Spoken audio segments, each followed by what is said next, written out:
to put that on, and I'm also going to link up with Facebook, so bear with me. So connect. What is this connect? Okay. That's new on me. Okay, go straight live then, is it? All right. So yes, welcome and greetings and hotep to the Garvey Villages, Unlock the Chains and Keep Well, where our guest presenters gives us the remedies and keys. So, okay, brilliant, it's come up there. And we're at, would you believe, we're at number, welcome, and put this on silent. We are at number 56, would you believe? Gosh, I can't even believe we got there myself. But anyway, yeah, we're at number 56. And I'm going to start how we usually start by doing libation, where we give thanks to the Ludamari, the creator of all things, great and small, you know, known by many other names, the divine one, the creator, the main creator, I'll say.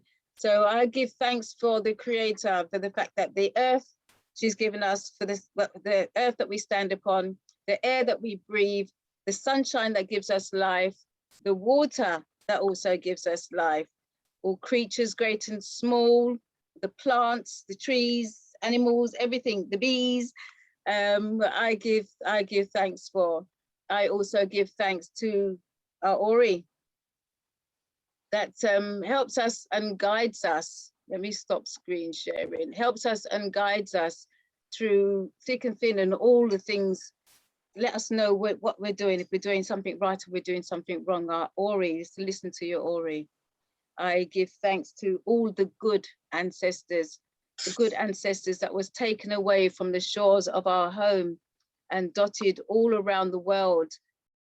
And the trials and the tribulations that they went through, I give thanks for the fact that they had the tenacity, the strength and the willingness to survive through all the things that they went through, seeing a lot of their friends, people they knew, people they don't know, family, losing their lives to brutality and all of the rest of it. And also seeing the same people, the lives of their friends and family and people they knew, people they didn't know, taking their own lives because they did not want to go through any more of what was put through. And I didn't even want to think or imagine of going through the rest of their lives, not knowing that they're going to see the rest of their family again, etc.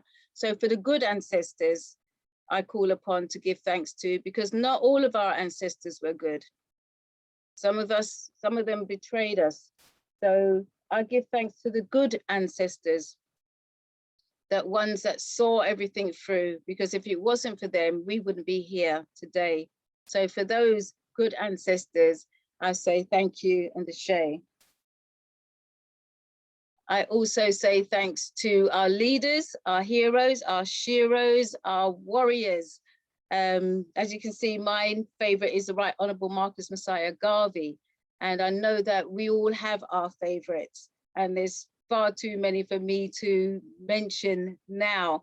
But I give thanks for all those leaders, heroes and sheroes, those ones that kicked down those doors and made those pathways for us. Let us know that we can rise up, stand up, fight back, say no. And as I said, let's stand together in unity. So for all those ancestors, heroes, leaders, our sheroes and our warriors, that's given us the inspiration to stand up and rise up now, I say thank you and ashe, because if it wasn't for them, you know, we would probably be subservient, you know. So we had our heroes back in the day, and we got our heroes, living heroes now, but I'm saying thanks to those heroes that gave us the black print and gave us the means that we can go on. So I say ashe, thank you. I also say thank you to my lineage. I say thank you to your lineage. I say thank you to all the good ancestors whose heads and shoulders who we all stand upon. The good ancestors who's made us the people who we are today. The good ancestors that's been there from the time that we're born right through to the time we pass over. So let everybody realize that we're not alone. Even though sometimes we may feel we're alone, we're not alone. They are there with us, standing by us. And we got to remember they're there also for us to ask for help, ask for guidance. And when we do ask our ancestors for help and guidance, ask also that their answers that they give us be clear as water, and let our minds be open to receive those answers, because they're going to come in many different ways, many different forms, many different signs. So let our minds be open to seeing those signs, seeing those messages. So for all our good ancestors who's there with us through thick and thin all the way, even though sometimes we don't know it, they are there still. I say thank you and ashay. And it's my opportunity to say thank you to my grandmother, who's been with me all the way. I've never met her, but I know she's there with me. And yes, I'd like to say thank you and ashay. It's FM Bailey. I also say thank you and ashay to my grandfather, Hubert Stair, who we all called Mr. Stair. He was there to guide me and let me know my family, I should say. So Hubert Stair, Mr. Stair, I say thank you and ashay. And I also say thank you to my mother, Iona Pinnock, and my stepfather, Ivan Pinnock, who, if they weren't the people who they were, I wouldn't be the person who I am. So I say thank you and ashay. And is there anybody who would like to say thank you to loved ones, families, somebody who they know that's just passed? You know, please unmute yourself and say thanks. If you have. If not, okay, I'll leave it at that and we shall move on because we are running late, okay? All right then. So we're going to move swiftly on to our very first presentation. And we have our brother, if I'm looking to see this, hope he has this, is he dropped out? I can't see him now because he was there before. Yes, he's still there. Dr. Abuy. Dr. Abuy. Oh, we'll get that person in. I've got the wrong paper. Oh, thank you, sis. Dr. Abuy Nfubea. I hope I pronounced your name correctly. Dr. Abuy is a professor and is a professor of the Malcolm Garvey University. And Malcolm Garvey is a combination of Malcolm X and Marcus Garvey. But what I'll do is I'll leave Dr. Abuy to actually explain himself where the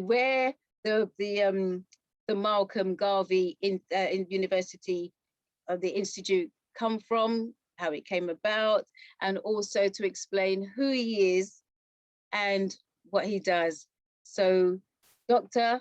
Abuy, the screen is now yours and welcome. If you'd like to unmute yourself.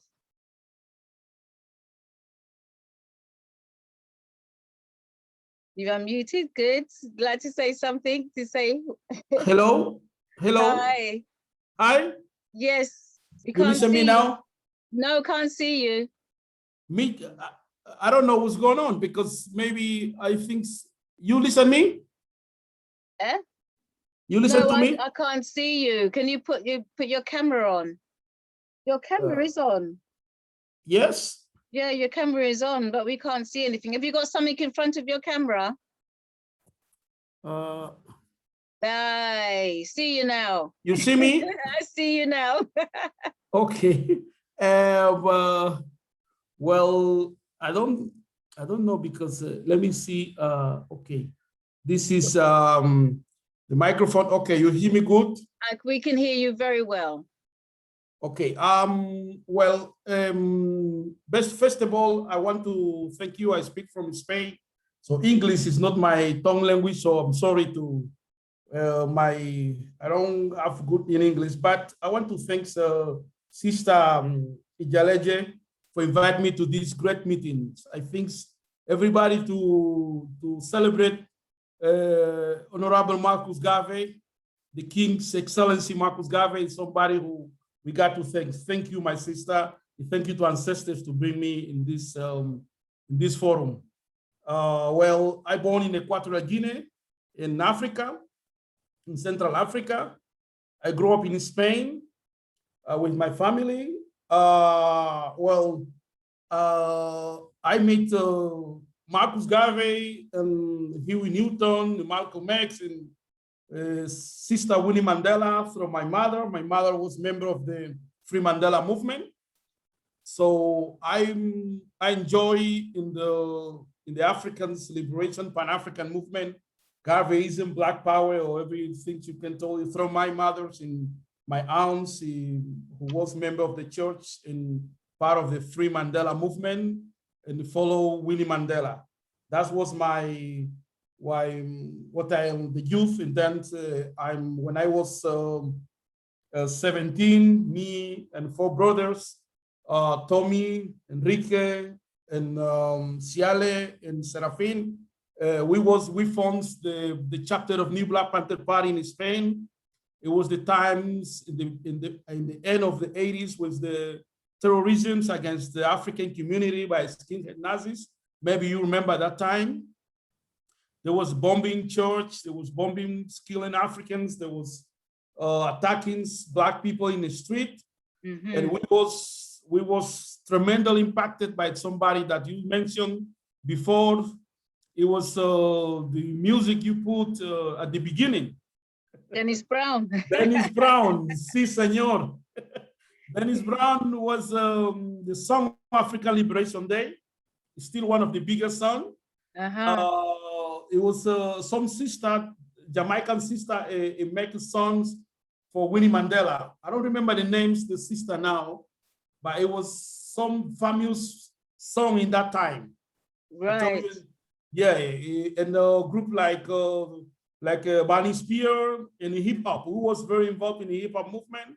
Group like Schoolie D, Public Enemy, Africa Islam, all these groups in the poetry, like this brother from they said it was in the ska movement. They said he's was member of the Black Panthers in England. I don't remember the name now. It was Jamaican brothers. It was very poetry important that time. So that was my youth. Then I studied. I went to high school. And then I went to university. We studied journalism, and I was always member of the reparation movement in Spain, and I met brother who was fighting. We was organized African people, immigrant, refugees in terms of Pan-African movement. We formed Pan-African Federation. I went to a Million Men March in Washington. That's changed my life. And then, well, I met great people in my life, people like Glenn from GAC in England, Glenn Watson. Mm-hmm. Glenn Watson. Yeah, I meet people like Mtumbasa, Lester Lewis. Mm-hmm.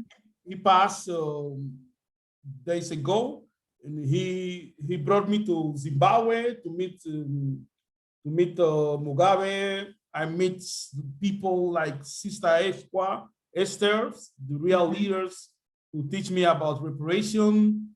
I meet people like Mbandaka, great people, Wholesome Africans who galvanize me and my life and the youth of my generation. Sometimes we don't know that the things we are doing have impact in people who are far. People like Luwensi Kinsasa, the leader of the Huru movement in England, the African People's Socialist Party, his wife, Patricia, and many people who was in struggle. So I understand that the African people, the struggle was not only in Spain, it was around the world. Right. So that was very important to me. And well, what I come to, the last thing I do, it was my the works where we did. Finally, me and my wife, we found the Malcolm Garvey University, who the goal of this institution is to keep the legacy of a struggle. First of all, the Pan-African movement in Spain is the organization where I involved under the leadership of brother Dr. Mbolo Etofili. And we have the necessity to keep the struggle, because in 90s we was in Barcelona, and we found an organization they call Organización para los Estados Unidos de África, Organization for United States of Africa. This organization, it was very connected with Marcus Garvey African Philosophy School. Marcus Garvey found in Toronto, in Canada. The leader of this organization, it was a mentor, the brother they called brother Ras Babi from Sudan, brother Kareba from Senegal, and Sista Rufi from Equatorial Guinea. These three people brought to Spain the Marcus Garvey vision and revolutionary doctrine. So it was music and these three brothers. They was, because we come from Leninist socialist revolution. So we connect with this brother who was through Rastafarian, through Garvey's, and that was in 97 after a million men march, after a million youth march with Dr. Kali Muhammad, all these people. So well, what I can to present today is one of the job. The last one I made, it was this book. Is my last book on the 50 years of the Black women struggle and activism in Spain. Could you raise it up a little bit more so we can see? Yes, because I don't see myself, so I don't know if you're doing good. We can see you. Yes. So this is the you see now? It's good now? Yes, yes. So this book is one of the investigation we did with the Malcolm Garvey University with the research, because when last year we called the international conference for Marcus Garvey here in Spain, in the context of the Red, Black, and Green centenary. And this conference, people talk about one of the conclusion was to write our history, because one of the things Marcus Garvey did was that he came from the tradition of a struggle. He didn't invent anything. Marcus Garvey didn't invent anything. Amillas Garvey didn't invent anything. Ami Aswood didn't invent anything. They come from tradition of a struggle, of Delany, of Sylvester Williams, Mackendal, Dandara, Nani, all these people. So what they did, that's what we want to do. We want to take all this struggle that happened in the last 50 years in Europe, basically in Spain, in the movement, because you know, everywhere you have two movements. You have a Negro movement here in Spain, you have African movement. So everywhere is the same. So Spain is not different. So the people who are fighting in the Maroons, normally they don't have history. They are not in school, they are not in university, they are not in TV. Thanks, we are in the radio, African cultural radio now, but normally we here in Spain, they don't give us space to talk about Garvey. You know, they talk only about William Du Bois. Okay. Okay, so we learned through Garvey that we must build institution. Because when a slave master want to kill you, you go to the Quilombo.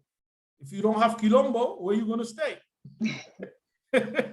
So this book is coming to tradition of the great women and women who make the history of Pan-Africans in African liberation. This book is in this context that we need to explain our history. And here in Spain, after the Durban conference, I think it's not only in Spain, but over Europe, the slave master created what we call African Negroes, who go into TV, to go into institution, telling that Marcus Garvey is live, Abuy, they make these kinds of people. And these people chase a narrative. They begin to talk some narrative of neo-colonial narrative. There was so many sisters you see in internet.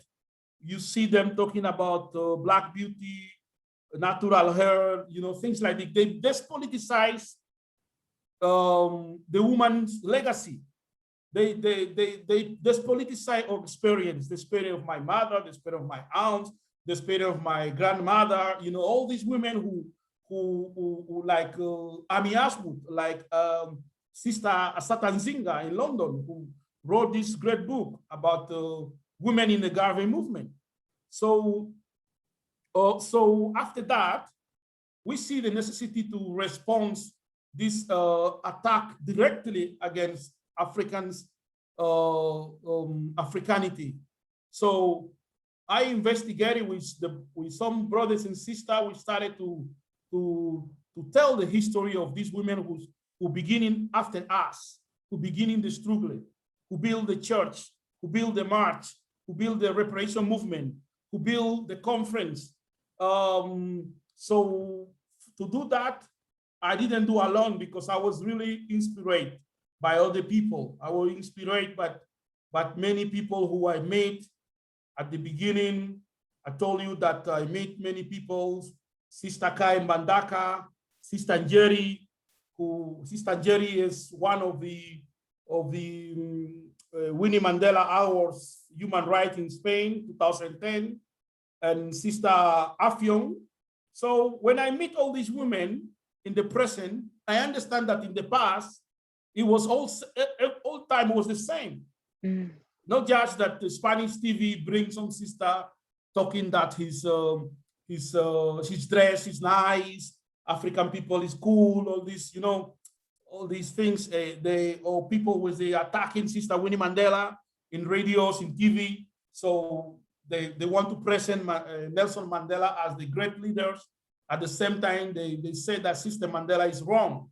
So we can let these things, because me, myself, I enjoy in this question because my mother was teaching me about Sister Winnie Mandela. Yeah. Now I begin to tell stupid things like this, I'm wrong. And, so I remember when the Sister Winnie Mandela passed, we went to embassy. And the embassy didn't prepare anything to honor her.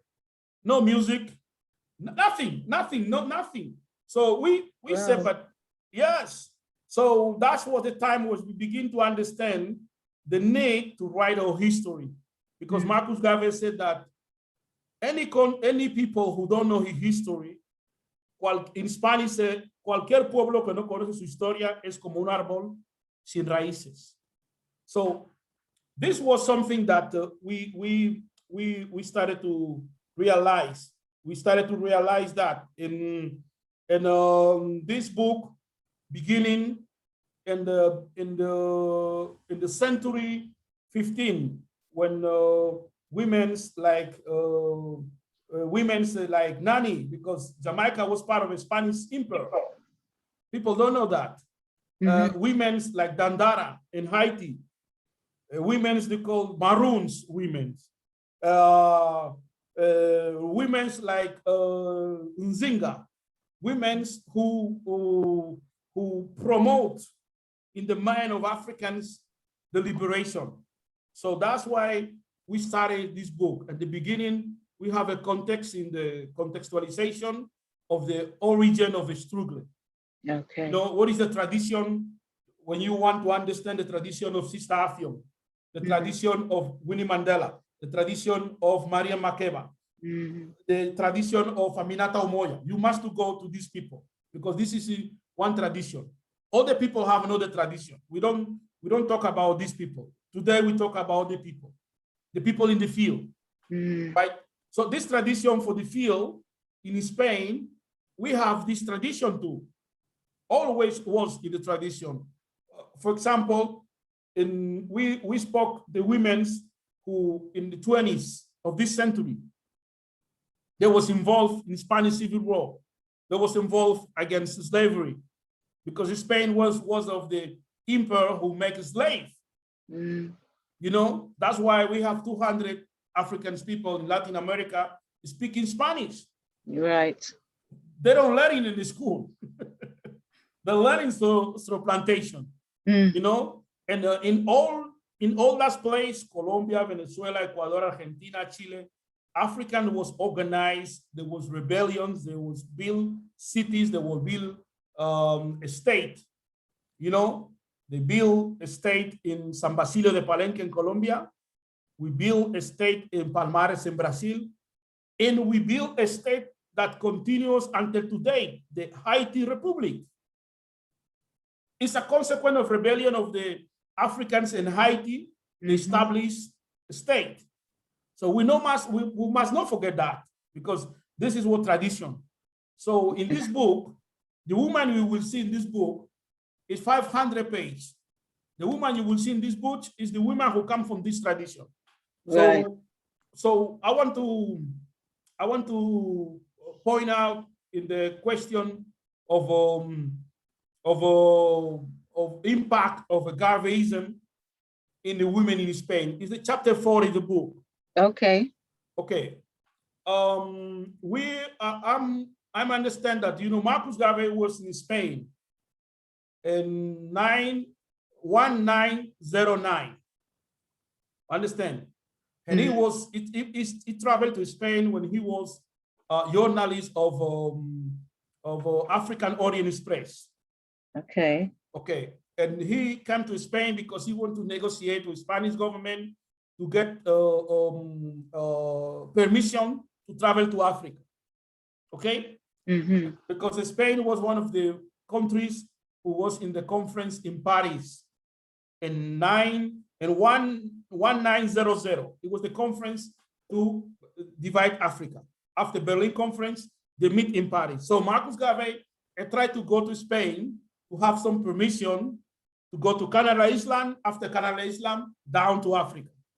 Okay? So he was journalist. So when all these experience, it cannot be outside from what we're doing today. Because today, they call us immigrant, refugees. But yesterday, we was colored people. We was slaves. Yes. We was free man. So now they said the sub-Saharan is the new name. Sub-Saharan. Yes. And then they said we are not sub-Saharan. Now we are Afro-European, Afro-British, Afro-Spanish. And after now, the last one is what we call racializados. Oh gosh. So they want to keep us lost. Yes. Yes, racializados. You know, it means different names to say Africans or Black. Okay. Understand? But they use different, and this came to bring people lost. Because I remember one of the all white women. It was my neighborhood. One day, this woman, Julia, she saw me in the TV. And when I come home night, she tell me, "Excuse me, Abuy, I know what is Black man, but what is sub-Saharan?" Because the woman understand that we are Black. Yes, that's it. Yeah, when the media said sub-Saharan, she a little bit confused because she didn't study that. She's all women. But she's seeing TV, and the journalist in TV present me he made me a presentation like Sub-Saharia. So the woman said, but since my neighborhood, I know he's black. Yes. But now he's Sub-Saharian, what's happening here? So that's happened in this context. So in this book, what do we do? What I'm doing in this book, in this book, Afrofeminism, 50 years of African women struggling in Spain. First of all, is demonstrate our sister or children and or families that we don't come from internet. Our history is not Google. Mm-hmm. Our history is not in, what's this called, this man, the owner of the Google, what they call, the man who made Google, what's the name? Yeah, I can't remember his name. Yes, all these people. But...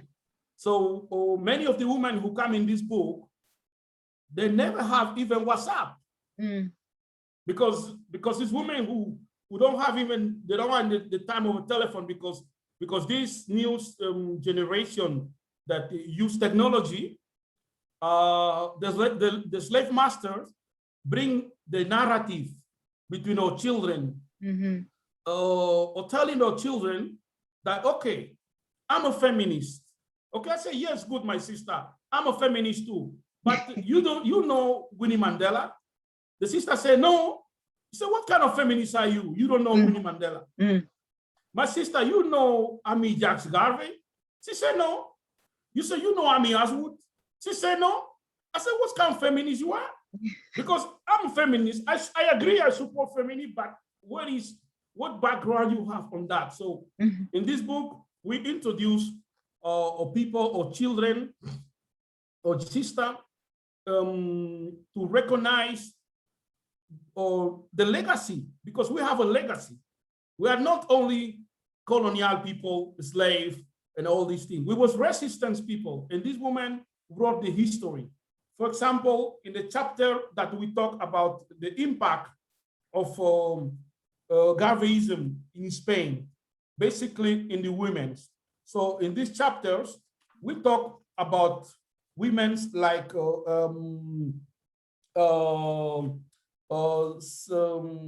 Elena de Céspedes. Elena de Céspedes was the first woman in Spain to declare themselves free women and married with other women. 300 years ago in Spain. Before, nobody talk about all these questions they're talking now.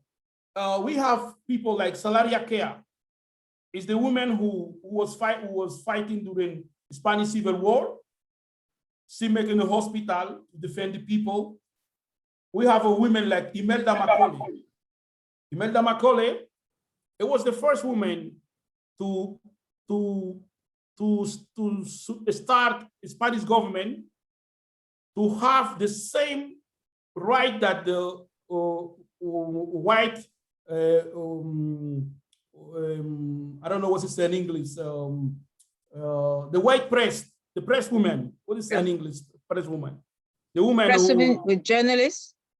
No, you know, you have a pastor in Catholic. Oh, priest, the priestess. Yeah, the priestess women. Okay. Okay. Yeah. He was the first to organize a Black woman in this context in 1928. 1928. Yes. And this woman, he achieved the same right to the white because black women in this context in the church, they don't receive money. They work only for God. Okay. Yes, and the white women, when they finish, when they're old, the government give them salary. They have house, they have money. So these women organize all of the women to fight for that and get organization. This organization is still until today. Okay. You know, yes, the women this organization made. It was other women like Montserrat Sanyaba. It was the second woman be a mayor in Spain. It's a Black woman. The second woman to be a mayor. A mayor? Yeah, a mayor of the city. Montserrat. In that time, no white woman can be even bodyguards. Right. You understand? Yeah. So this woman was there. We explained the woman who was very impacted by the question of Garvey East. There was two women, Vicenta Avoro. I think use one of the pictures. Maybe I don't know if it's possible to put it, but I can put up the pictures, but I wouldn't know which one it is. I can go through the pictures. You want me to go through the pictures? Yes, because I want to see myself. So I see if I'm doing good, because I don't see myself. Only I see you. Okay. I don't know where I must to touch to see myself. That's not one of the ladies, no? The one you're talking about? Okay, let me see. Because what I'll do is I'll do it in order as you sent them to me. Okay, now I see myself. Good. Okay, let me see one of the And was this a demonstration? Okay, let me see because this Zoom is new for me. I'm not getting Dr. Abuy, was this a demonstration? No, is let me see because I'm touched. Okay, I want to put everybody in the context because yes. Okay, this sister, you put me some ones, no? Okay, this sister is Sister Rufi. His name is Maabangema. Right. You understand? Maabangema was one of the founders of the new Black Panther Party in Barcelona. Okay. And yes, she's one of the women who brought the Marcus Garvey philosophy to Spain with Brother Careba and Brother Rasbabi. So there was a student at the university in Barcelona, and the brother Rasbabi was a student in medicine. Brother Careba is an historian in Egyptology and art from Senegal. And Sister Rufi was a nurse who studied nurse. And she was one of the women who broke this philosophy of Marcus Garvey. And she was one of the women who made this newspaper they call In Action, Pan-African Magazine for Liberation. This magazine was in circulate in Barcelona in 9197, you know? 1907, yeah. No, 1997. Oh, 1997, okay. Yeah, is this one. You see that the sister is part of a religion. You see, have a yellow things in his body. You see, so yeah. So the sister is coming for spiritual African resistance, and she was one of organized women. He was one of the when in 1999 when we went to the unification conference between the new Black Panther Party, the African Philosophy School, and the African Unions Agricultural, and the leadership of a brother Ataya, and the Afro-Basca, and she was elected in the direction of the national organization. He was the second in the rank in the field. First was the brother Ras, then was the Sister Rufi, and then was me.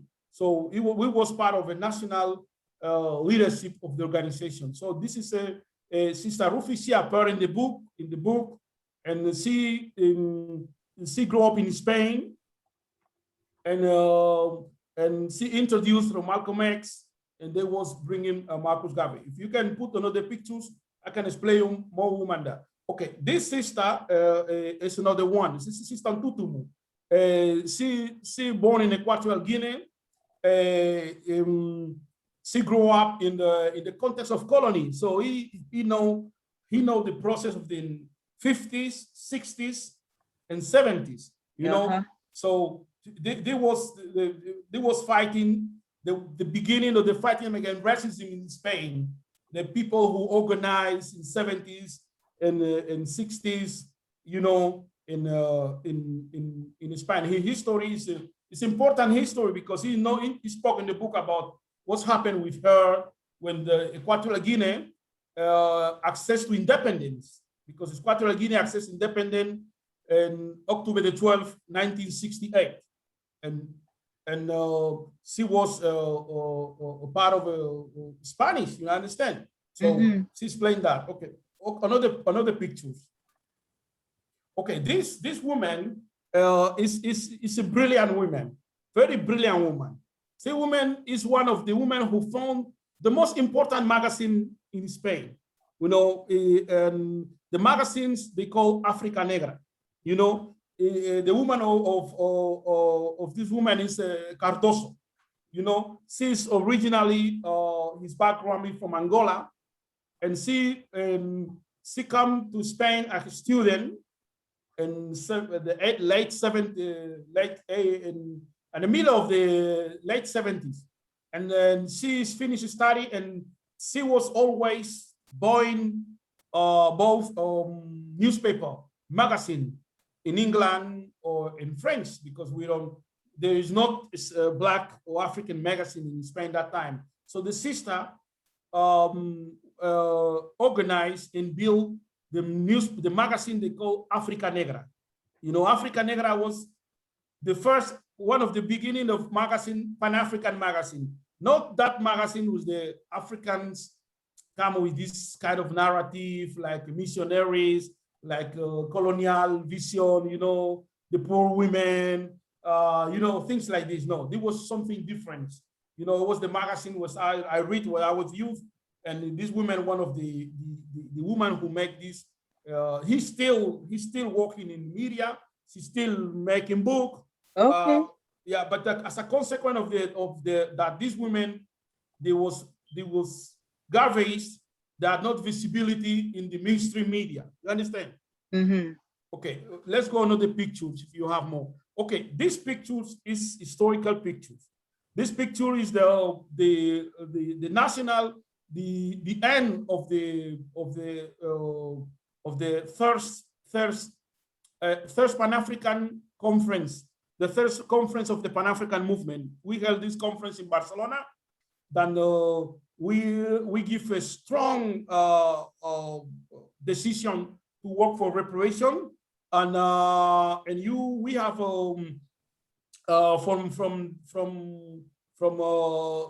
from right to left, we have Sister Sonia Rodriguez. He's not looking us. He's looking talk with the brother from UK. Okay. From the Africans, All African People Revolutionary Party was a delegation we invited to this conference. I think it's a brother Atienda. I don't know Atienda. It was the Jamaican brothers who come to delegation. I know the red one is another big woman, big sister Suble in the national movement that it was Sister Fatu Seka. The Sister Fatu Seka is from Gambia. She was a grassroots activist during a long time in Barcelona, in Catalonia, and in Spain. The other one is the Sister Dooti de Sil. Dooti de Sil is one of sister who come out from New York to part of international delegation to attend to the conference to salutation. And she's working on the reparation and the symbol of a slave in the Spanish street. She's doing research on all these symbol estatua or we have. Another sister is Sister Maria, who is another activist too in the movement. And another one is Sister Marta Trujillo. Marta Trujillo is one of the sisters who impacted the struggle for reparation in Spain. She was one of the sisters who went with the delegation to the parliament. The delegation were head to the parliament to call reparations, and he was with me. And the sister is from Santo Domingo, and he organized the Santo Domingo community.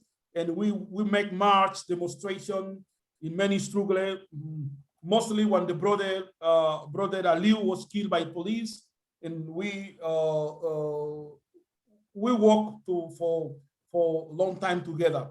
And the last one is a professor, is a sister professor from Hawaii University, and is one of the delegation to come to the conference. So this picture is one of historical pictures of the close of the conference or the National Congress that the the organization took very clear, very important decision at national level. Yes, you can pass the pictures you have there. Yeah, okay. This is a sister who fight for the right of a champion, fighting for the right of immigrants. A fight for the right of immigrants. She make many strike in the church. She was the sister is originally from Ecuador, you know, and she his husband organized a movement they call Papeles para Todos, document for everybody. You understand? Because it was thousands of refugees, immigrants, and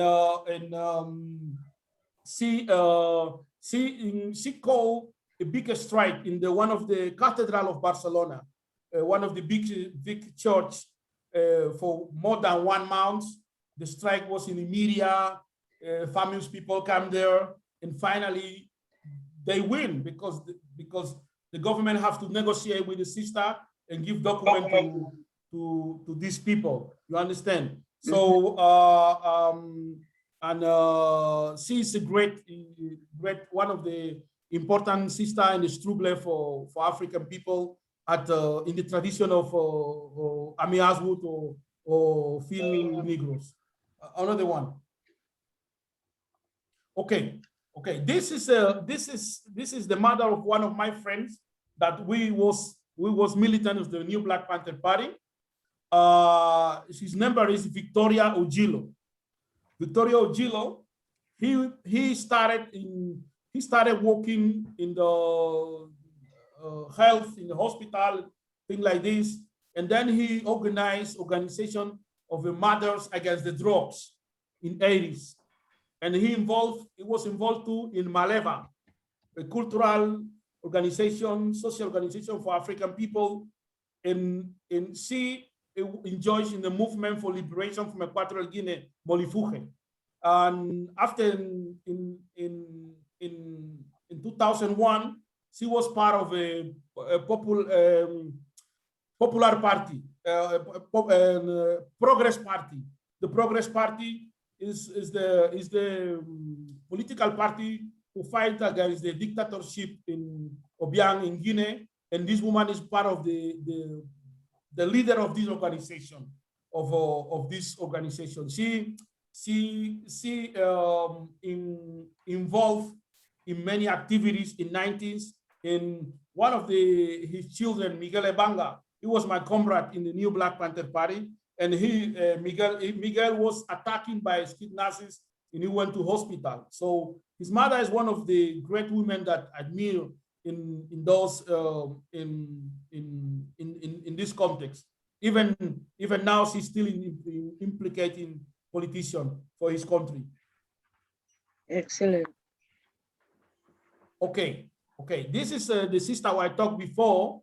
Is I told you before at the beginning when we see the pictures. Okay. Red. Yes, is the sister I talked him before. Fatou Seka. This is Sister Fatou Seka. Yeah, he's fighting against the ablation genital. She's involved in many anti-fascist, anti-racist activities. And the difference with these women that I bring in my book is that many of these women, they subordinate to the organical process, like the UNI. We don't have hip-hop star, we have people in the organization. So this is very important because here in Spain, you will have many hip-hop stars, many people in TV, Facebook, media, but when the community have problems, you don't want to see them in any meeting. Understand? Yes. You will see people in George Floyd meeting, speaking in TV, but when the situation in the community that, for example, police kill brother Liu, police kill brother Moore, they kill many other brothers. And when you have these kind of actions, all these people you see in TV, you see in media, you see them in Facebook, you don't want to see them. You don't want to see them. So these women, they make action, they make activity, but they are part of organization. They have community conscience. So that's what Marcus Garvey said, Black first. That didn't mean that. Or African fundamentalism. That's what it means. That's true. Okay, this sister is sister that they call Celia Emba. Maria Celia Emba. Maria Celia Emba was member of the New Black Panther Party, was member of the African Organization Youth Front. She suffers the attack of the patriarchy. The sister married, and his husband begin to making I don't say, also in English, maltrato. I don't know what to say. Begin to make trouble with the sister, and the sister wants separates, and the sister take the children, and the sister run away for this man. And the judge, the government condemned the sister to stay in the jail during 1 year, because the sister condemned the jail, or the government condemned the sister to kidnap their own children. Look that. Okay. And this happened too much in Spain with African women. The government kidnapped the women, the kids of African women, and nothing happened. So that's why you see many people talking in the internet, but they never talk about this question, because the women, some sister going to buy food, 5 minutes when he can, the neighborhood, white neighborhood called police, said the kid is alone. The government take you the kids, they put in the youth prison. You understand? Yeah. So that's why it's the struggle that we make with sister during the 1 year. The sister was in jail for taking back her own children. Yeah, because the sister we didn't give, the sister didn't give the children. The African community keep the children, and the government said that until the children is not with them, she will remain in jail. Wow. Yeah, she was 1 year in jail. This not happen with any white woman, only with African women. Okay, so the sister begin this is look like symbol, the symbol of the African women resistance. And many people begin to talk about this situation, because this happened here with Senegalese women, Gambian women, Dominican women. All Black women have this problem, but these women we have in the office, Black women in the political parties, in the hip hop star, Beyonce, all these people, they never talk about that. You know, they talk about, yes, racism, we want visibility, but they don't tell you that women in Murcia and Almeria and Sevilla, government kidnapped the kids. It was happened. So those kids grow up in the youth prison. Yeah. Unfortunately, the kid of the sister Celia, one study medicine, they went to study school, but majority of the kids, they grow up in these delinquential universities, because you make master, you make your PhD in this place, how to the link, you know. And so we have this problem, and the sister begin one of the heroes women who fighting against this question. You know, the sister passed last December, you know, the last December, sister passed last December, and we in the Pan-African movement, we annoy this sister too much, we love her too much. We grow up in the same neighborhood when we was kids, and he appeared in the book, because she was the first woman. He said, the government, I don't gonna give you my kids, I prefer to stay in the jail. Okay. So that is one of the symbols of the sister, and his sister, what they call Sister Mariluz. She was the president of the African Organization Youth Front. You know, right. So the sister come for the tradition of a struggle. So the sister was resistant, and today, when she passed, she have a grandchildren. But his history is silenced by the mainstream Black so-called intellectual or blah blah. You know, these people, they silence this kind of history, and I put it in the book, and because she represented of the African resistance, because this come into the history of the slavery. During the slavery, during the colonization, they was doing the same with African women. It's not nothing new. Yeah. So there's nothing new. Okay. Next slide. Oh, we know this one. Okay. Okay. This is Sister Sunny. Sister Sunny is the #1 in radio. So he inspired me too much. And when I read the conclusion of the book, because the book have 600 pages. So I made conclusion in the last, I have one chapter talking about the women in the media. So African women appear in the media how?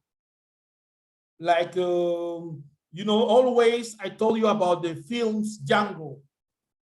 It's one part of the films when the Mandingos is fighting in a house, and one of the Mandingo killed another one. And that time, Jamie Foxx was drinking in the bar, was asking drink. And some sister come next to the bar and the barman tell the sister, what you want to drink? The sister said, I want to drink champagne from French, Boutigéré, something like this. So sophisticated. So that gives me the idea that always our people was in the top level to understand consumism. Okay? Consumism is part of it's like cocaine, it's like drug, it's like, so what is the deal of the Black women in the media? So we try to analyze that because it's very important how white supremacy protect Black women in the media and how Black women or African protect themselves in the media, you know. And Sister Sanis is one of the women who every Sunday inspire many people and inspire many women here who you know, we have the two traditions of the colonization: Spanish, Portuguese, and French colonization, English and Germany colonization. English and Germany they call indirect rule, and Spanish and Portuguese and French they call direct rule. So those direct rule we call today interculturalidad, and English and Germany we call multiculturalidad. Understand? So it's two kind of Bob Marley talk about indirect rule, and Fela Kuti say indirect rule, direct rule, the same rule, because it's colonial. So in Latin tradition, in Spanish tradition, don't forget that we are 200 African millions who speak Spanish, more than English, more than French. And how you can keep 200 million under the oppression, under the colonialization, is because you control the images, because we didn't have church. Africans in English speaking, they have a church. That's why they build Rastafarians. But we, in the Latin way, we must go to the church, the church of the slave master. And we're still back. We are back in the church. Yeah. And we must pray a white church, and we must go with the people who oppress me. I must go with him in the same church and do the same thing. So that's bring one tradition that in Latin tradition, you are not Black, you are not Africans, because you confuse negritude, Blackness, with pigmentocracy. It's something different. But in Latin way, you are Black if you are dark. If you are not dark, for example, Sister Sanis in Santo Domingo is not African, is not Black. They say rubio claro, morena, morena clara, trigueña. Many different concepts to not say Black or African. So that's why the media, in a Latin way, all the women you have in the media must be, first of all, light skin, first of all, and then must to talk in the way that slave master don't fear.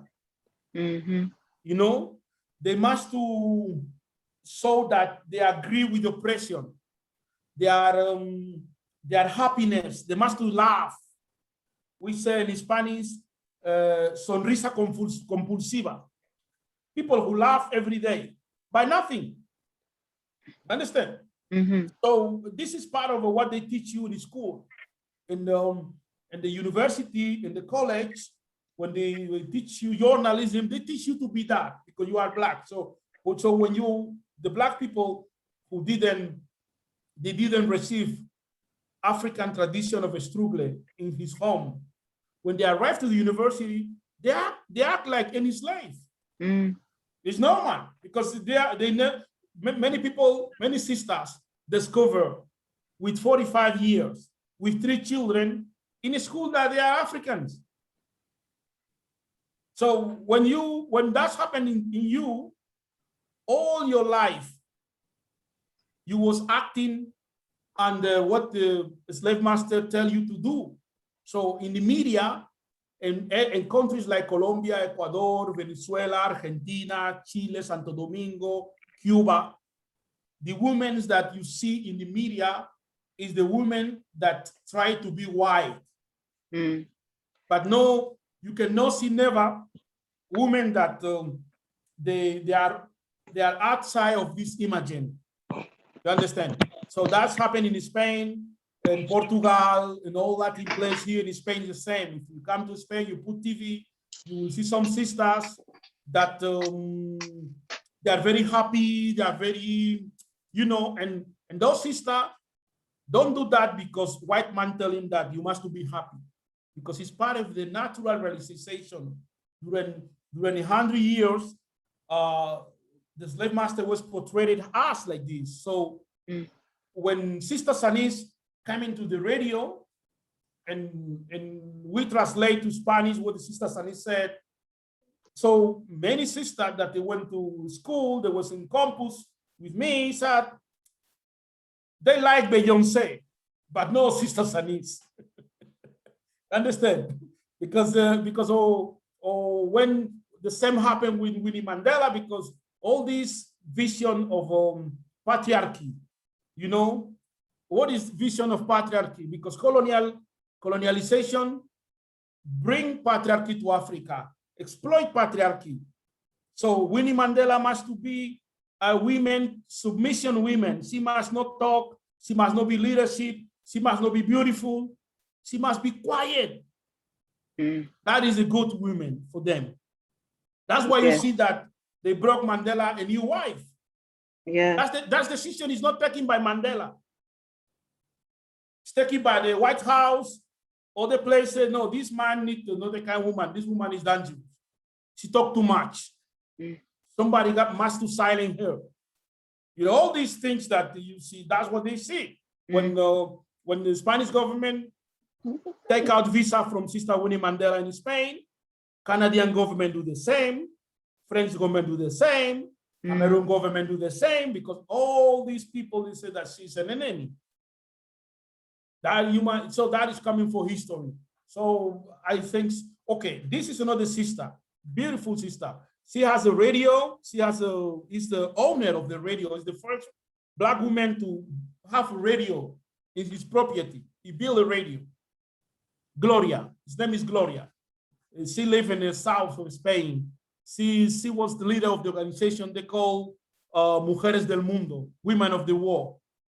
You know, she another woman, she built this radio. She's a journalist. She came to Spain as a student of journalism, and she's a writer. She was fighting a long time for the right of the women, of the Black women, and she's still doing. His name is Gloria Echeweken. So originally, his background is from Nigeria. Yoruba. Okay. That's the, is it? No, it's not. It's the last one. Yeah, okay. This is very important women in my life because it's my mother.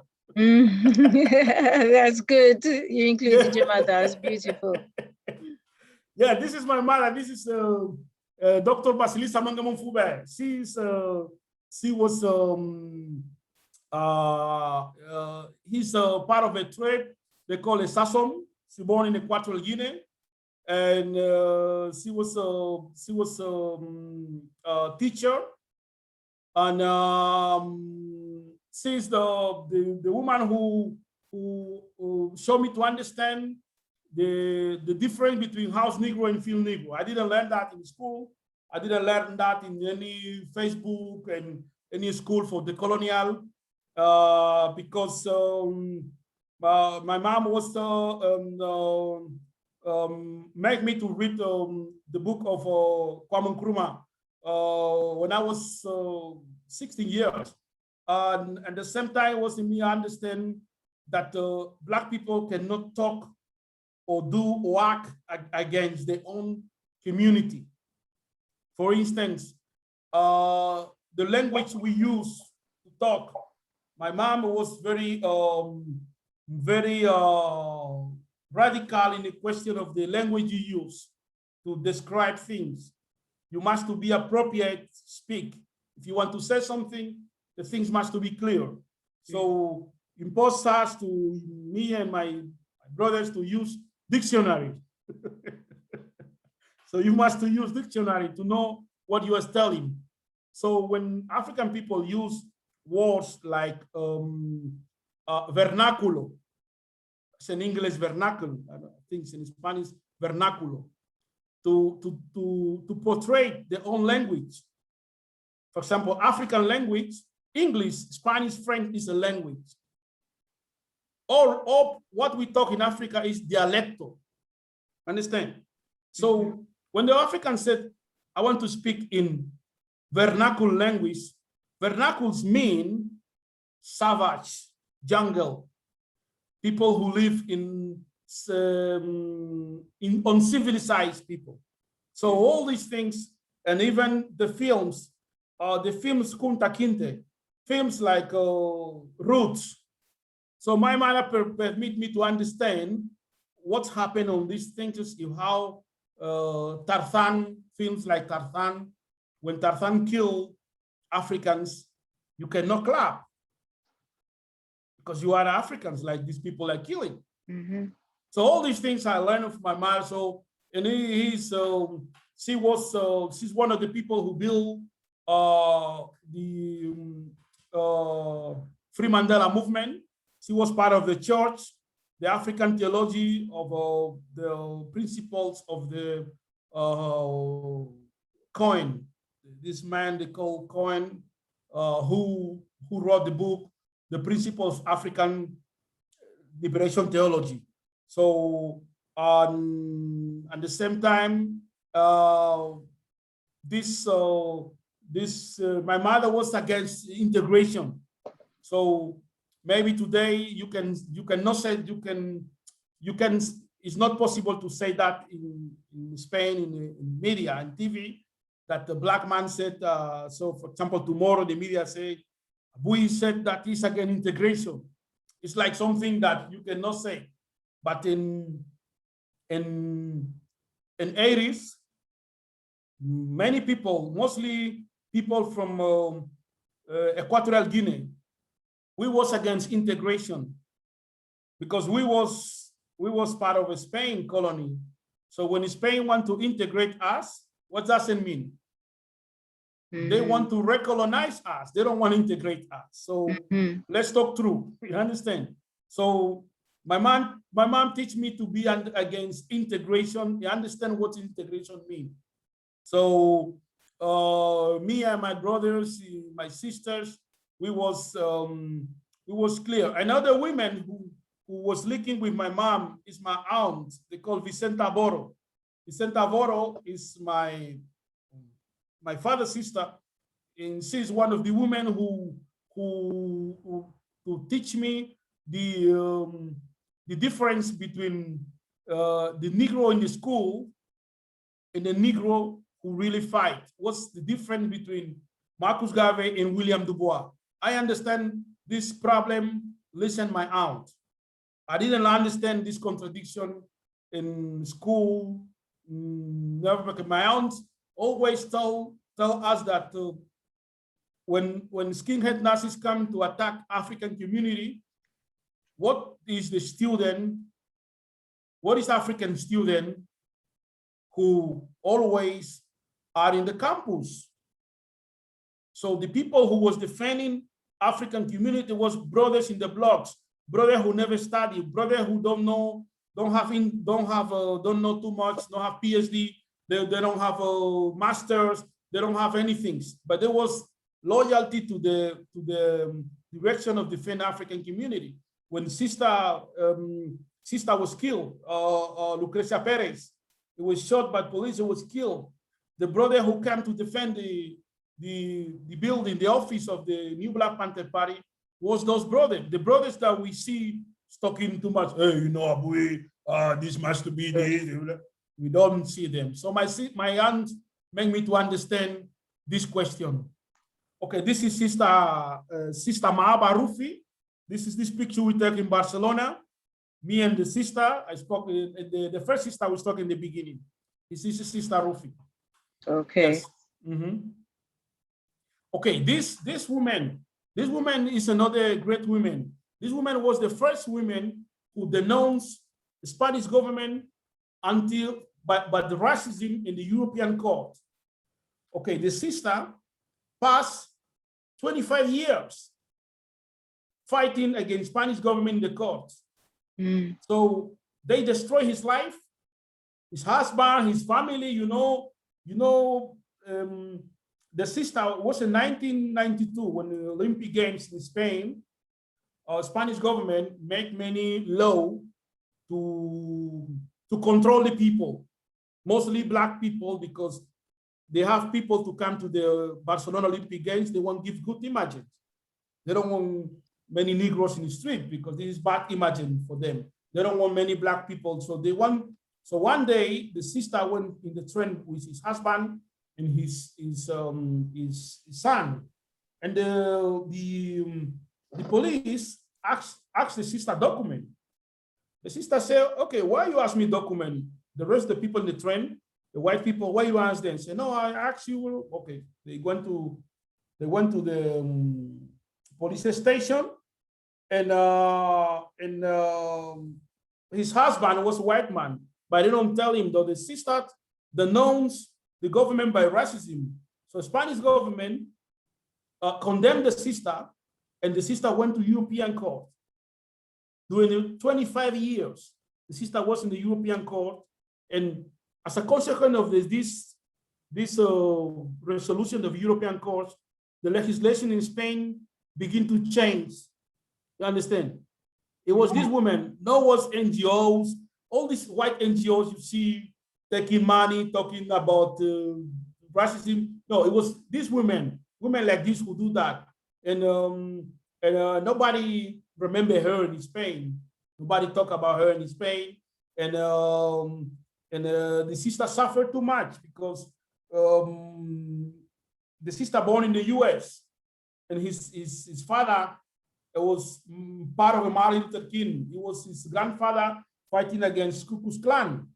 When the sister came to Spain and she began to fight, people don't understand you because you come to the colonial mentality, people who are in colonial mentality. So the sister make a great contribution to the change of the legislation to condemn Spain at the high level, and she spent all his life.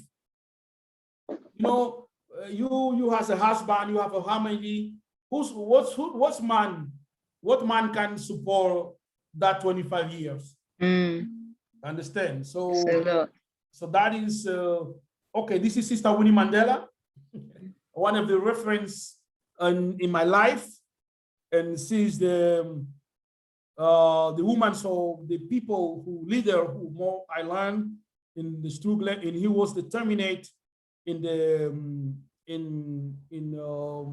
defeat apartheid in solitary, and she was the leader commander of the struggle in African war, not only in Africa, African war, because many women around the world, and many people around the world, we enjoy to support support the free of Nelson Mandela. We did it because we see Winnie. Winnie was, we know Winnie. We didn't know Mandela face. We know he's in jail. We know he's important people, but the people saw Winnie in TV in front of his house in Soweto. The police brutalized them, and Winnie was the image of resistance of the African liberation. Winnie is in a tradition of people like Marcus Garvey, like Malcolm X, like Kwame Nkrumah. In the future, people will recognize what kind of great person Winnie has, not only in the aspect of political. Let's go to intellectual way. Winnie have more than 6 books right in my hair. She has a PhD. She want to study. She born children. She have a great children, and she was people who follow. One of the children, political children of Winnie Mandela, is Brother Malema in South Africa now. If you don't know what was Winnie Mandela in 80s, see Brother Malema. You will see who is his political mother. So we must rebuild Africans' history. When we talk Winnie Mandela, we talk Abuy Aswood. This kind of people who are in the African history, but education system is still controlled by colonialism. That's why Winnie Mandela or Abuy Aswood never appear. In my book, I dedicate Winnie Mandela 2 chapters. I dedicate Abuy Aswood 1 chapter, and Ode Army another chapter, because you can not understand this century, this history of African liberation, if you understand these 3 women I told you. Sister Winnie Mandela is an influence everywhere you go, everywhere. Rappers, musicians, reggae, calypso, and makossa, anything you go. But what happened? We have 200 African million speaking Spanish. No book in Spain is public. Book of Winnie Mandela is public. Why?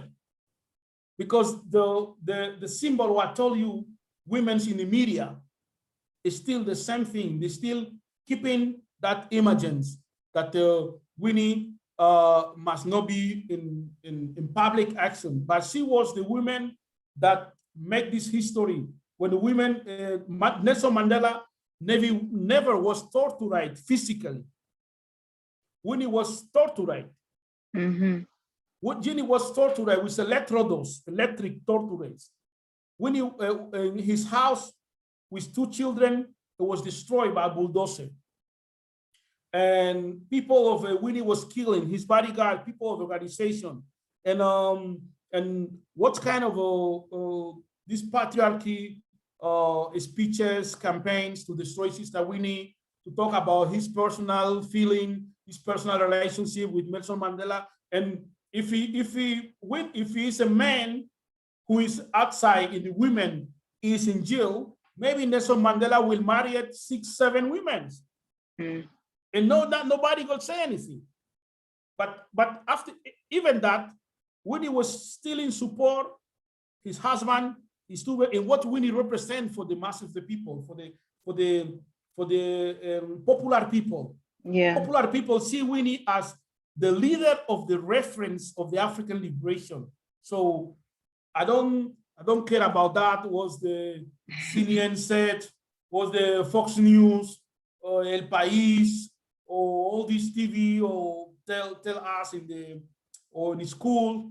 We must to keep the legacy, because they want to control the narrative of African people about what kind of women we must to follow. Mm. They say we must to it. follow Michelle Obama. That one they want to tell you, no Winnie Mandela. Mm. Okay, Yeah. So any Africans who want to understand how apartheid was defeated, they cannot understand that if you don't understand who is Winnie Mandela. They said that Winnie Mandela was terrorist. Apartheid system was a terrorist system. Mm-hmm. When Sister Winnie Mandela organized army group, she did that in the same way that Nzinga do the army group in Angola to defeat slavery against Dutch, the people, because apartheid was killing people, people like all these leaders, Steve Biko. They killed many of people. They was killing. Mm-hmm. So what Winnie Mandela must to do as the leader of the movement, defend the people, organize army group, organize, defend the people. But when apartheid finished, those people who was terrorists became innocent, and they took Sister Winnie Mandela. They portrayed like criminal. And Mandela, he's a president. He said, okay. So that is some part of African history that we never talk. But one day we will talk about this question in Sister Winnie Mandela. We will get the history. We'll talk about this great women in all of the history. There is no one. There is not one. All these sisters you see in the school, the university, they have a PhD, they blah, blah, blah, blah, blah. Never, no one of them arrived the level of Winnie, because when the Bible said that how much enemy you have, that is the level of people you are. I don't know if you are saying good in English, but in Spanish, they said things like this. They said, la cantidad de enemigos que tienes, dice la talla de persona que eres. So the sister have enemy in own house, all over the world. All over the world, they have the enemy. Even that, if you understand Durban conference, Mandela at the beginning didn't want to do Durban conference. It was Winnie and the women leagues and the youth of the ANC that they said that the Durban conference must to be on reparation. That's happened. I remember that. Mm-hmm. That was something that they said that, but people don't forget, because the first conference was in Nigeria, in Abuja, with Abiola, and they never talk about reparation. So they tell Mandela must to talk. It was Winnie. It was the force of Winnie inside the party. And it was Winnie talk about okay, we have democracy, but what about poor people? People is poor in South Africa. White people still hasn't 87% of the land, still hasn't all the resource, and what's happened? So you see Hollywood, glorify Mandela. But not really. Yeah, make films, stupid films like Invictus. You're gonna have to move quickly on now. Okay, sister. Okay, this is another sister they call Trinidad Morgades. She was a great intellectual. She was doctor, professor, and it was one of the first Black women to be in the Spanish Academy of Language. So, and she's one of the teacher on other great people, Mm-hmm. Okay, she's Trinidad Morgades. She passed too. I think 1 year or 2 years ago. Okay. Yeah. Here's your book. This is the cover of the book. Sorry, let me do cover. I'll go back to the book. Okay, quick. This is this is the cover of the book. The title in Spanish. My name is my editor Maria, who is one of the the pictures, where she visioned the pictures, and this is the cover of the book. So we hope to make one translation in English in the next edition. This is the cover. Okay, let's go big because we don't. Okay. Yes, the time. Yeah. Okay, this is Sister Pepe. Sister Pepe is my aunt too. She's coming for a struggle in the church. You know, she's women who organized the women. She was teachers. She was organized the women, the teacher. But before she became teacher, she was I don't know what the name you said. The pastor woman, what they call in the Catholic nurse, what they call the nurse, no? Priest. The priest. Okay. She was priest. Priestess. Priestess. Priestess. Yes. Priestess. Okay. She was priestess. She left the priestess. She organized inside the church to help poor people, organize poor people, and his fathers and other people in his family was part of a liberation movement for Equatorial Guinea and Spanish colony. And then the sister, she lives now in Germany. She was part of a struggle of organized women in the church, Black women to organize in preparation, march, immigration, defend immigration, meetings organized, because sometimes we have a big meetings, but we don't know who's behind organize this meeting the day before, you know, and those people who are bringing the people, because, for example, you make national convention of Pan-African movement, people come all over Spain, somebody organized that, and the people who organize that, people need to food, sleep, blah, blah, blah. These kind of people who are really work in this tradition. People who work behind the scenes. Yeah, this sister is beautiful sister, Sister Lydia. Lydia, she lives in London. She was one of the secretary of social affairs at the African Organization Youth Front, and then he was a member of the Organización Estados Unidos de África in Barcelona, and she was one of his leadership to social actions with refugees who come from Ghana, from Congo. You remember the Congo War, the civil war in Sierra Leone, all these things. The sister was one of she born in Spain. The history of the family of the sister is very connected with Marcus Garvey, because the family come from Jamaica to Liberia, Sierra Leone, and from them they come to Equatorial Guinea. Yes, Sister Lydia is a beautiful, lovely sister. He making history in this contribution of a struggle with in the Pan-African movement in Barcelona during 1997 to 2003. Okay, this is Sister Marta Trujillo. I spoke from her. This picture is the picture we take to with the other sisters, yeah? Yeah, election campaign. Yes, Sister Marta. Okay. This sister lives in England too. This is a beautiful sister. And she was activist. She was a student leadership activist in 70s in Spain. She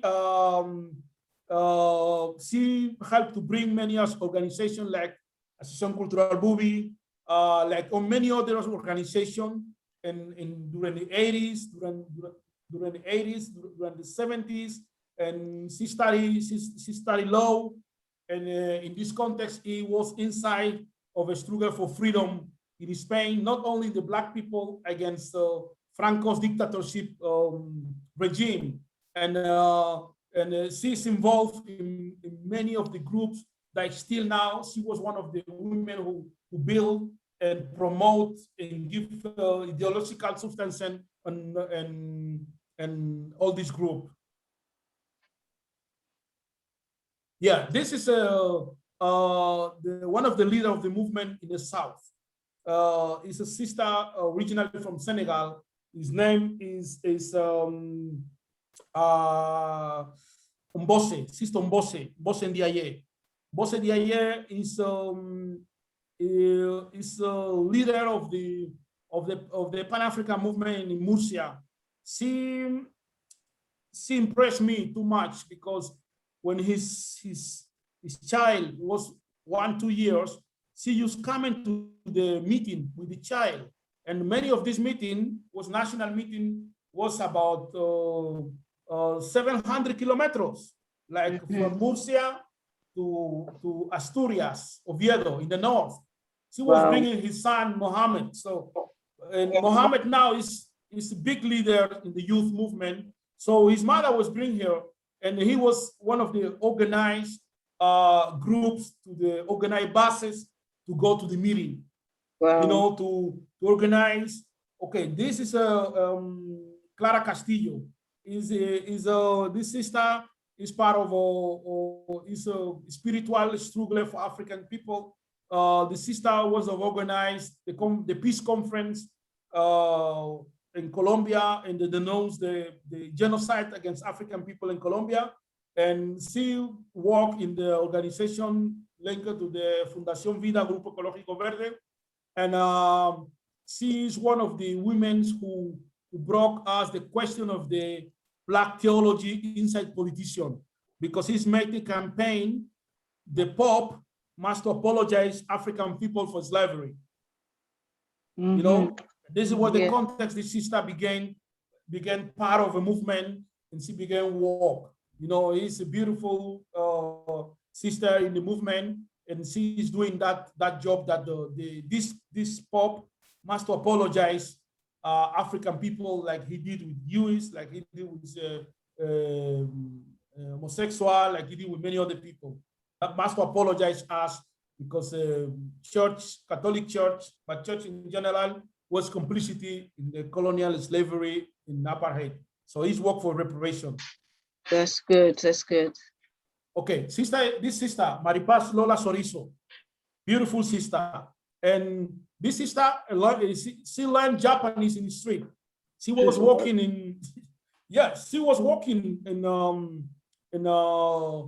telephone, public telephone. So many Japanese was going there. So she's one of the sister who was building the many biggest organizations, like Association Cultural Bubi, like a movement against dictatorship in Africa, for freedom, for many activists like this. He buy a home, and many refugees people come to him. They don't have place to stay.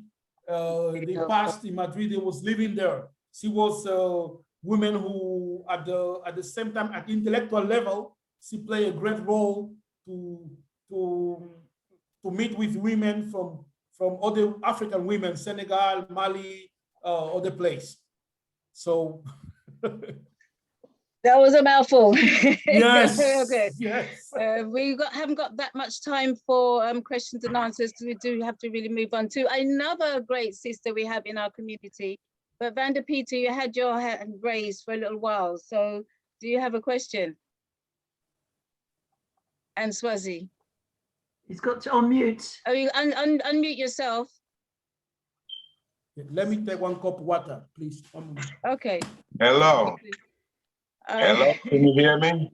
Yes, we can hear you. Yes, well, I love what the brother had to say, especially pertaining to women.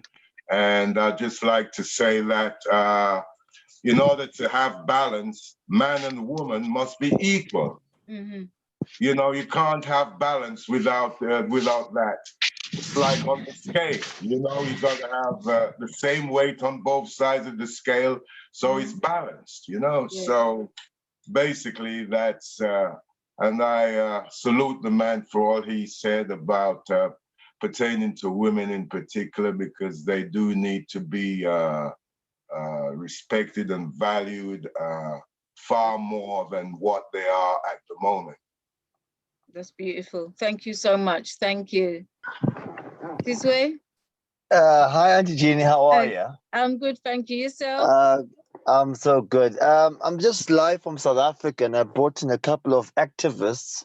One of the ladies is on the call. It's Thembisile Mhau. She's part of the ANC herself, myself too. And the history of Winnie, as the brother said, it was a very difficult one and a difficult decision, because the question that Winnie asked and the mandate that she did, she was always being taken from one place to another, but she always built schools. She always brought in gardens, food schemes.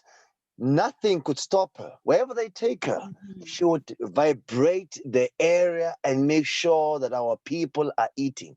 So such women who stand against authority, and I'm afraid to say this, not to be slaughtered by our brothers, we sometimes shy away from the truth and take the plea deal that comes in our way. So if we had stuck hand in hand with all the women that he mentioned, I think Africa would be a better way. If you look at Ethiopia, the woman fought against slavery, not the men. That is why Ethiopia was not a colonized section, because those women are very strong. So that's for my side, and I'm very, very happy. And the guy, even our previous, the person was just asking the question before me, that there should be a fine balance. If that balance can take place, that's true. But today, in modern society, we see that we have ladies, we've got PhDs, but then the education that has been taught to them is not of that Winnie Mandela, not of the sisters that were strong. It's now more of, can I make money? Can I sit in a high position? Can I drive a Maserati? And that's not going to liberate Africa. So thank you so much. Thank you, thank you. Galactic Clyde. Yes, greetings. Thank you, my brother, for introducing us to the lovely sisters and the elder women for the work that they've been doing. What I wanted to ask you about the Million Youth March in America. Did you leave from Spain to go to it, or were you living in America? I was at that march. I just wanted to find out, just curious about that. Must to answer? Yes, please. Yeah. Yeah. Well, I was part of, we was part of our Minister information of the New Black Panther Party, and Dr. Kali Mohammed invited us to help in the march, because the march was organized by the New Black Panther Party, a Million Youth March, and I traveled for all the cities promoting the march in Atlanta, Georgia, Birmingham, Alabama, in San Diego, Los Angeles, Detroit. And the worst buses in the world is the United States bus. Uncomfortable. You can sleep. So that's the job we did. So we won a million youth march in Harlem with Dr. Kali Mohammed, in Malik Zulu Sabas, in Brother Zinga, the people. So that was the experience we did. We went to support as a part of at that time was part of the organization. Thank you. Thank you. Thank you. Dr. Abuy Nfubea. Thank you so much. Thank you. Thank you. And we will look forward to seeing you again here on this platform. And we'll get some, have a little bit more time so that you can get some more questions in, because I'm sure a lot of people had questions, because you showed the women as, as our leaders, our heroes. And we don't hear that a lot. We hear about the men, but not so much the women. So thank you so much for your works. I'm looking forward to when the book is done in English. Yes, but I think I want to thank you and those 40 people was in the audience, to thank you to invite me, because I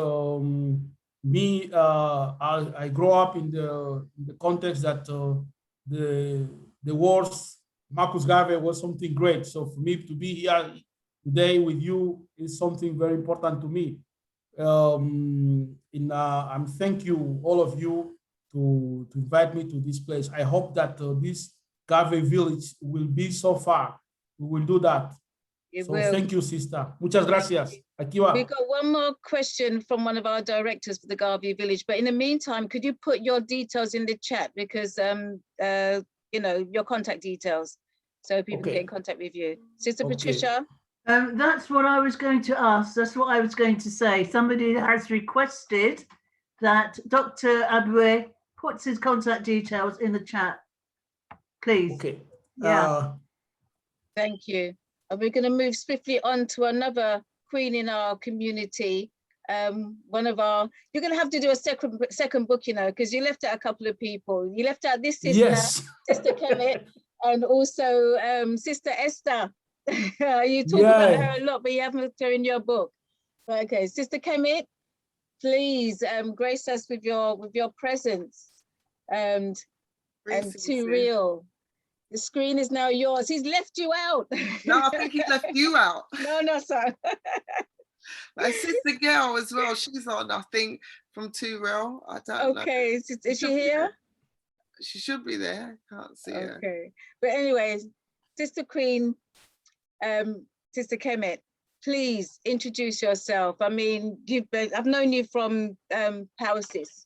So, and you've been there a long time before I even got introduced to Power Sis. So please introduce yourself. Let people know who you are, how long you've been here, what you're doing, and what you're doing now. Greetings, family, and thank you to you, Sister Jean, for allowing me to be on your platform. I'm actually just a community activist. Power Sis wasn't the first organisation I had many different ones, but I was lucky enough to be raised in a Pan-Africanist family, Pan-Africanist household. So I've been like this from birth.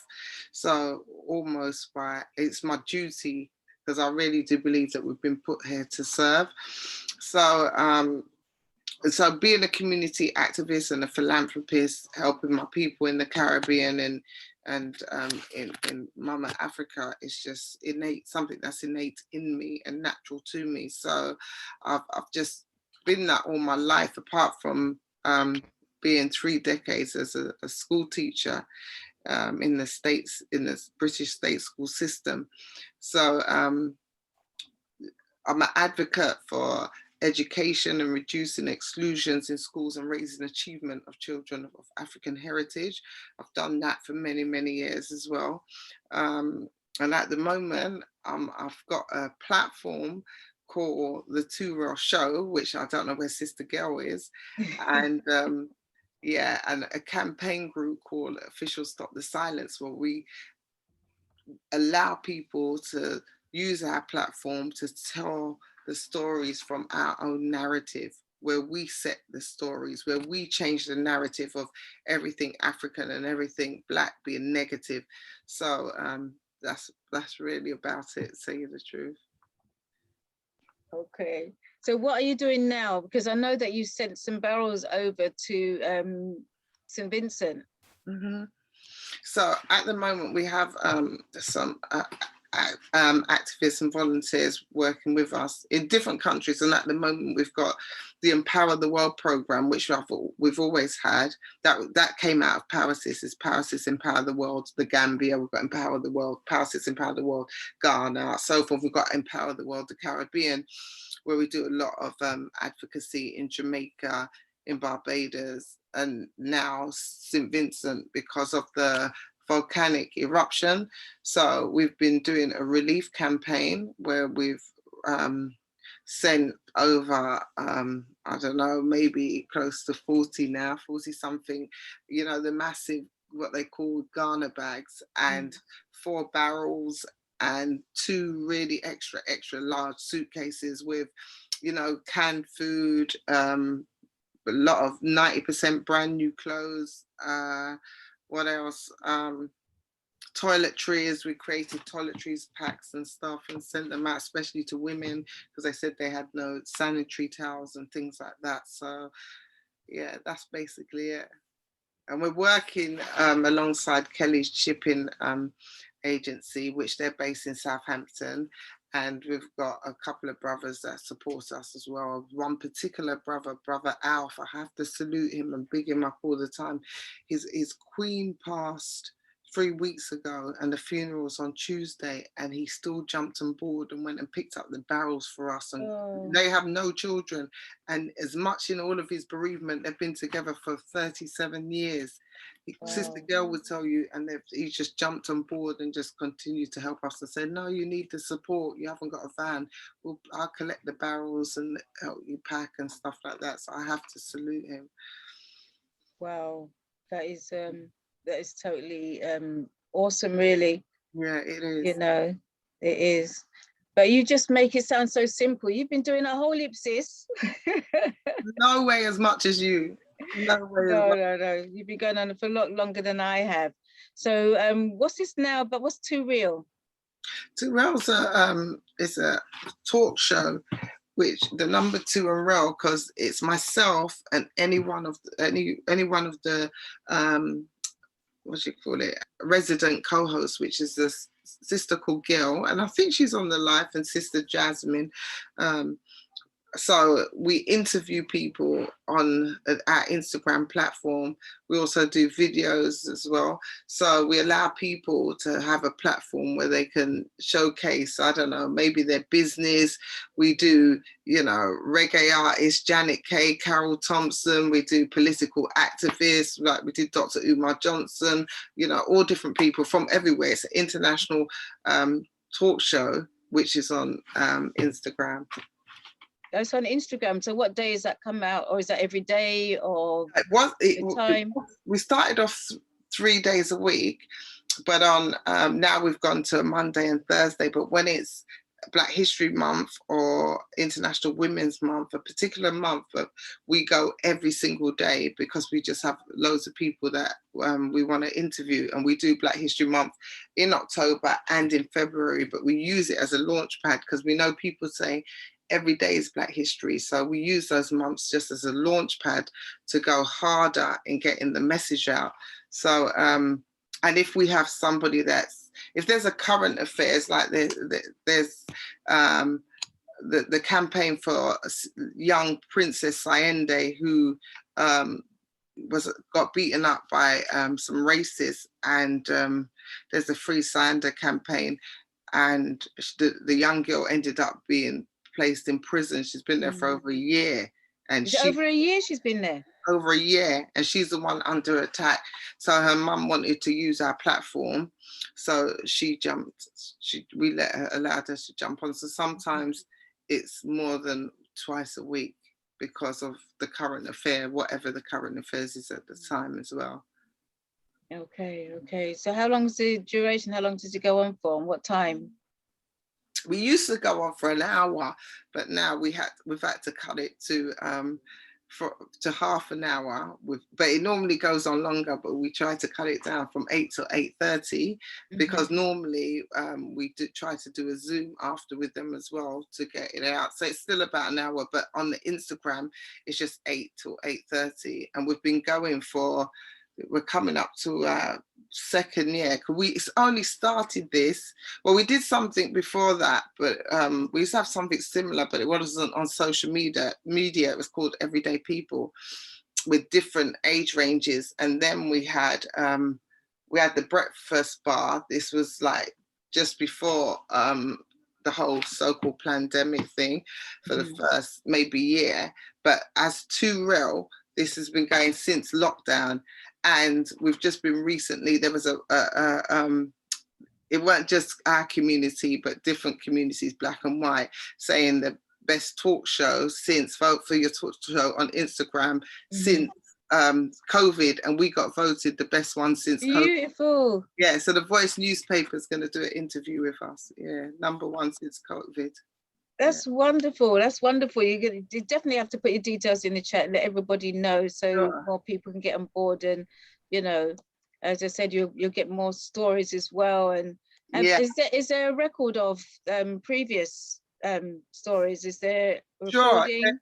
If anyone goes on to @officialstopthesilence on Instagram, they will see not all our videos are there because sometimes we weren't really up with Instagram and stuff, so sometimes we didn't know how to save the videos, but there's loads up there. And at official number 2 Real Insta, real as in REAL. But if they go on official Stop the Silence, they'll see loads of videos and that official too, real Insta. There's a few on there, but on official Stop the Silence, there's more. Okay, okay. So the Stop the Silence, where did that come from? Okay, so we also do videos where, for example, the SVG thing was going on now. So we wouldn't just do lives, but we'll do videos talking about issues that's happening within our community. So I don't know if you remember during the whole, when the whole Corona thing came out and they were blaming our brothers and sisters in China and locking them out and saying they came out, the Chinese were really abusing them. So we did a video straight away on that. And I kept saying, you know, we need to speak out about this and stop the silence. And then people started to use that because Dr. Mumbai, she took that video and put it on one of her shows. So out of that, that's because I kept saying, look, we need to just stop the silence. It's getting ridiculous. So that's how official Stop the Silence came about. Wow. The hashtag. Wow. And that's been going, you said, almost a year now. No, that's been going for 2 years. For 2 years? Yeah, August would be due 2 years. Jeez. No, that's really good. Are you open up for any questions? Sure. Okay. Has anyone got any? I don't know where Sister Gail is. I'm sure she's on there. Could you not add her? Gail? Yeah, she's there. Oh yeah, Gail. Hi, Gail. You're sitting there quietly. Unmute yourself. Sorry, I was trying to. Hi, greetings. That's one of the other resident co-hosts. Greetings, family. Greetings. Would you like to introduce yourself? Yeah, my name's Sister Gail. I'm part of the official Stop the Silence and also the Two Real platform with Sister Kemet and Sister Jasmine. Yeah, and I've just had the pleasure of being able to, you know, work with Sister Kemet, do interviews during this lockdown, and it's been great. Wow.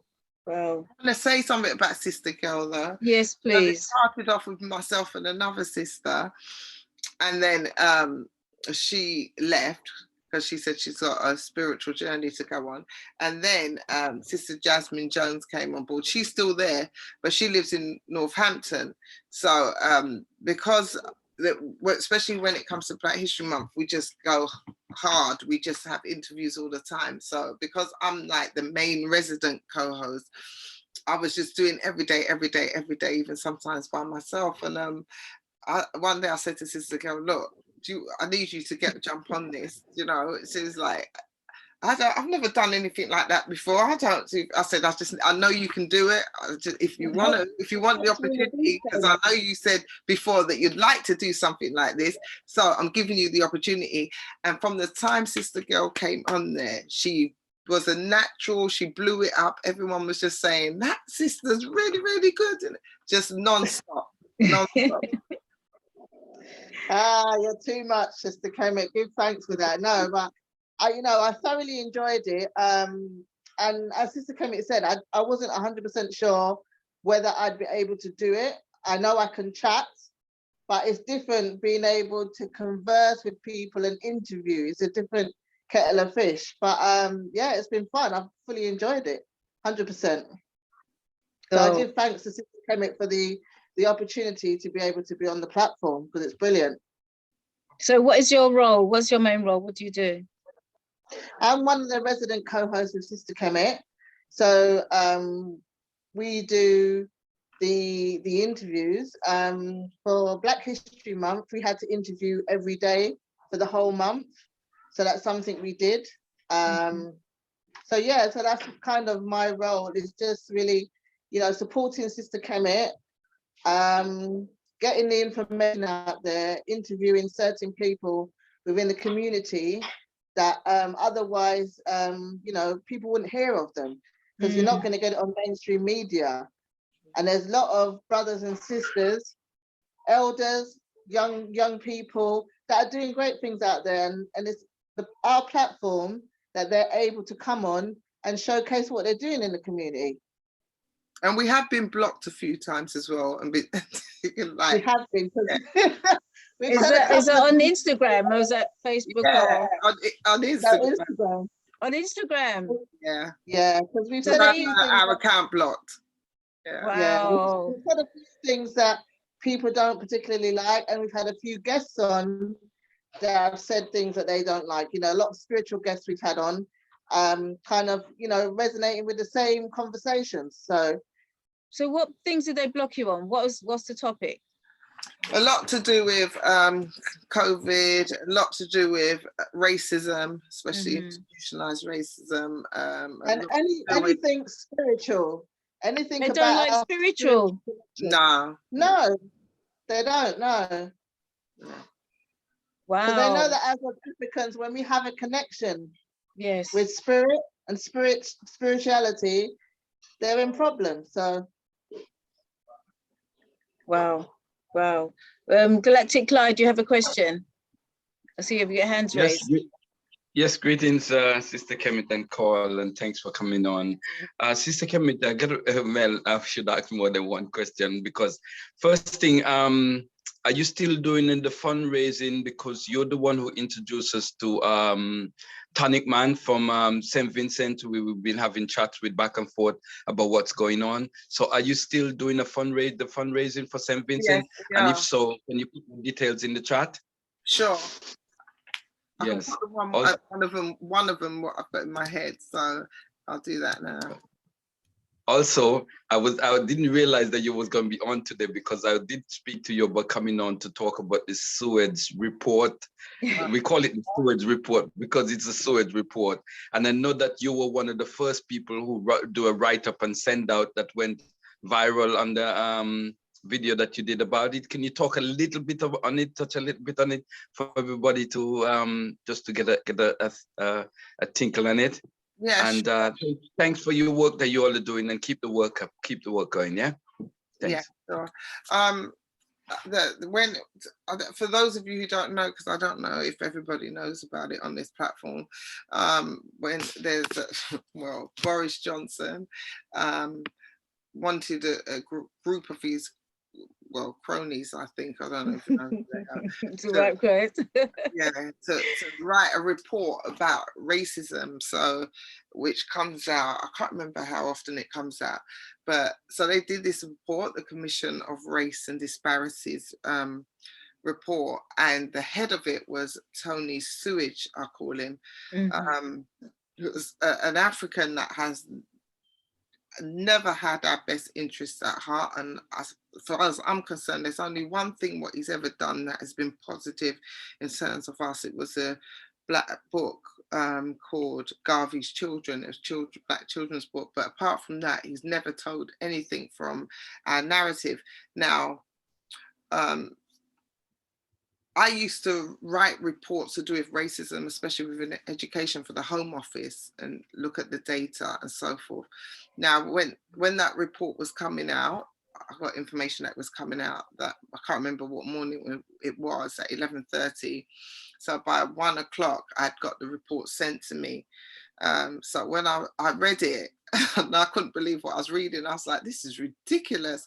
So, you know, some of the things, one of the main things what he came to the conclusion of in that report is that there may be people that have some prejudice and so forth as individuals, but there's no institutionalized racism within the UK, which I thought was absurd, disgusting, and absolutely an insult to all of us who know it, feel it, and even though some of us do not claim that we do not see it or feel it, we still know it's there when we look at the statistics of black children, especially black boys, being 7 times more likely to be excluded from school. And this has not changed, you know. The PRUs are 90% black children, girls and boys now. The prison system, disproportionately in terms of any other race, higher percentage of black people. Black males being 11 times more likely to be stopped and searched. So when you see, and this is even if they're in a, not just because they're in a black area, as they would say, but even when they're in a white area, there's not many of them.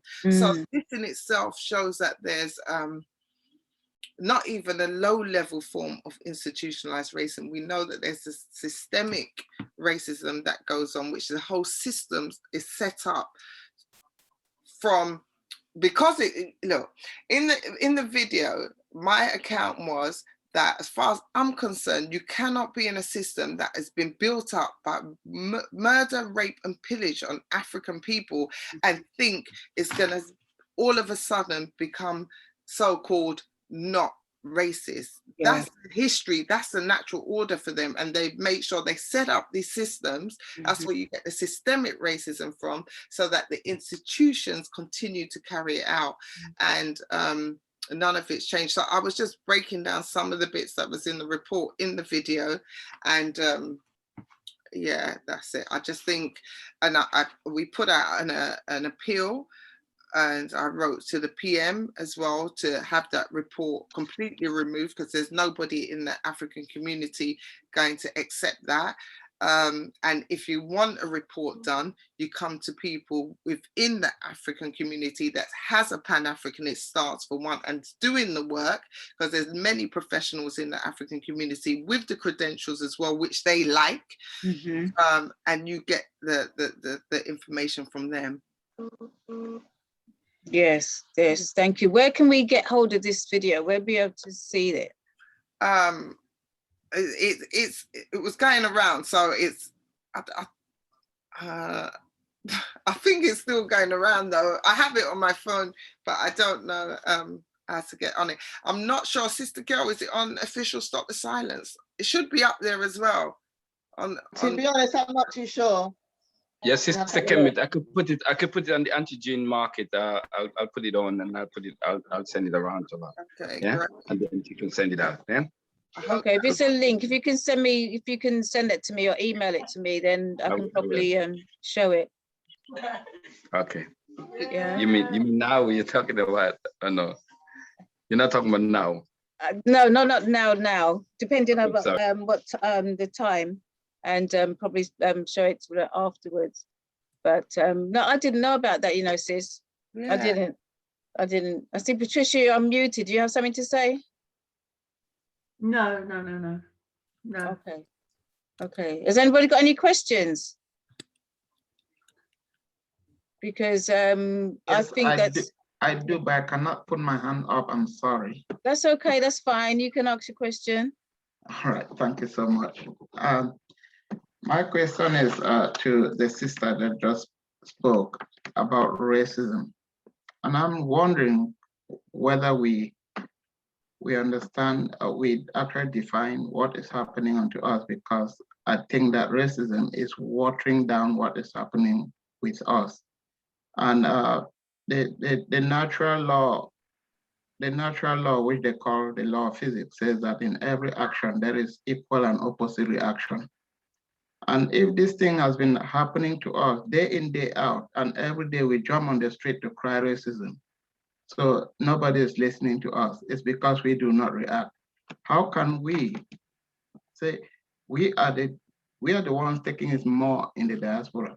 But if our brothers and sisters on the continent could equally react the way it is happening here, I think something will change. I remember that in the just immediately after our father Nelson Mandela came out from jail, and there was a lot of panic.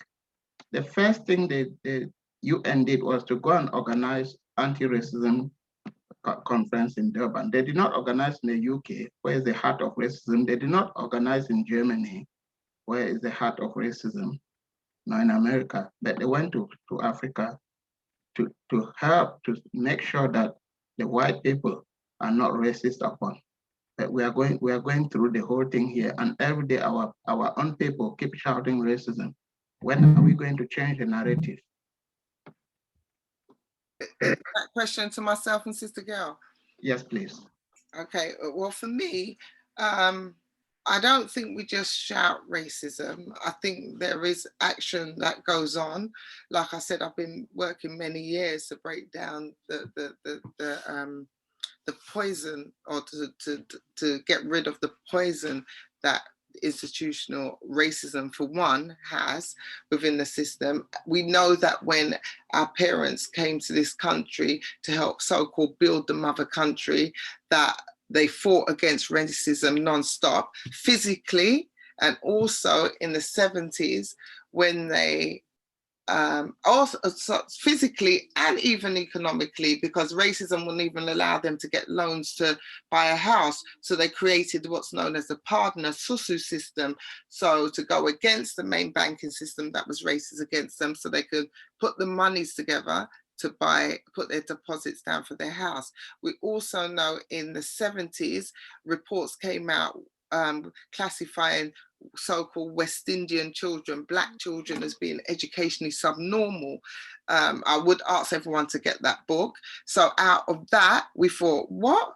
Absolutely rubbish. So I'm not sure, it's not Gus John, I forgot one of those elders that's still alive that did it. So what they decided to do out of that was to break down the racism in the schools, because that's what came out of racism. We was being classified as being educational subnormal. We started Saturday schools, supplementary schools. So I think it weren't just talk, and I don't think it's still not just talk, but what the problem is, there's more talk than action needed to be done. That's what I would say on that point with regards to here.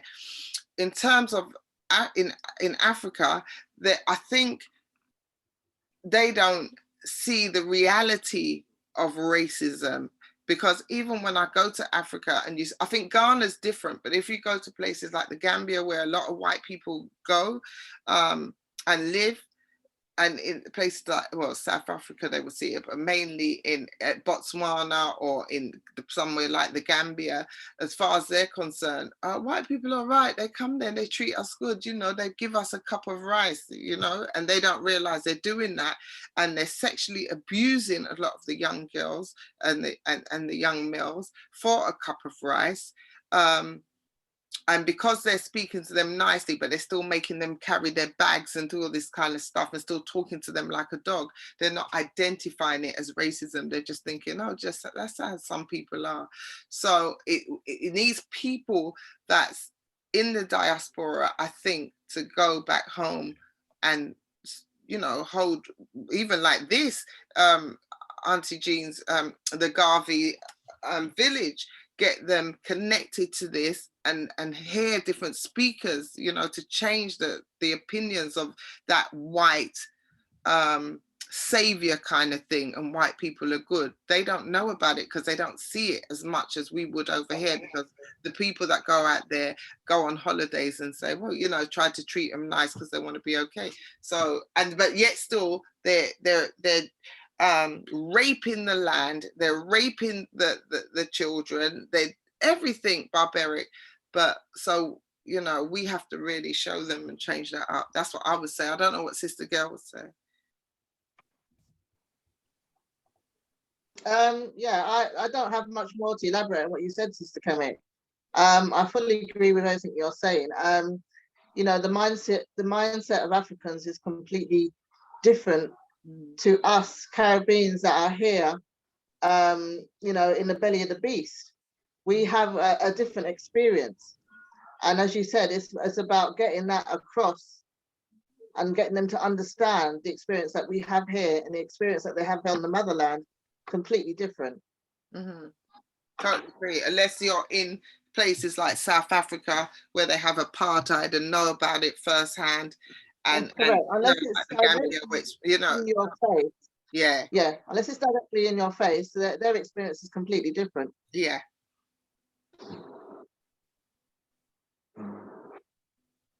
Does that answer the question?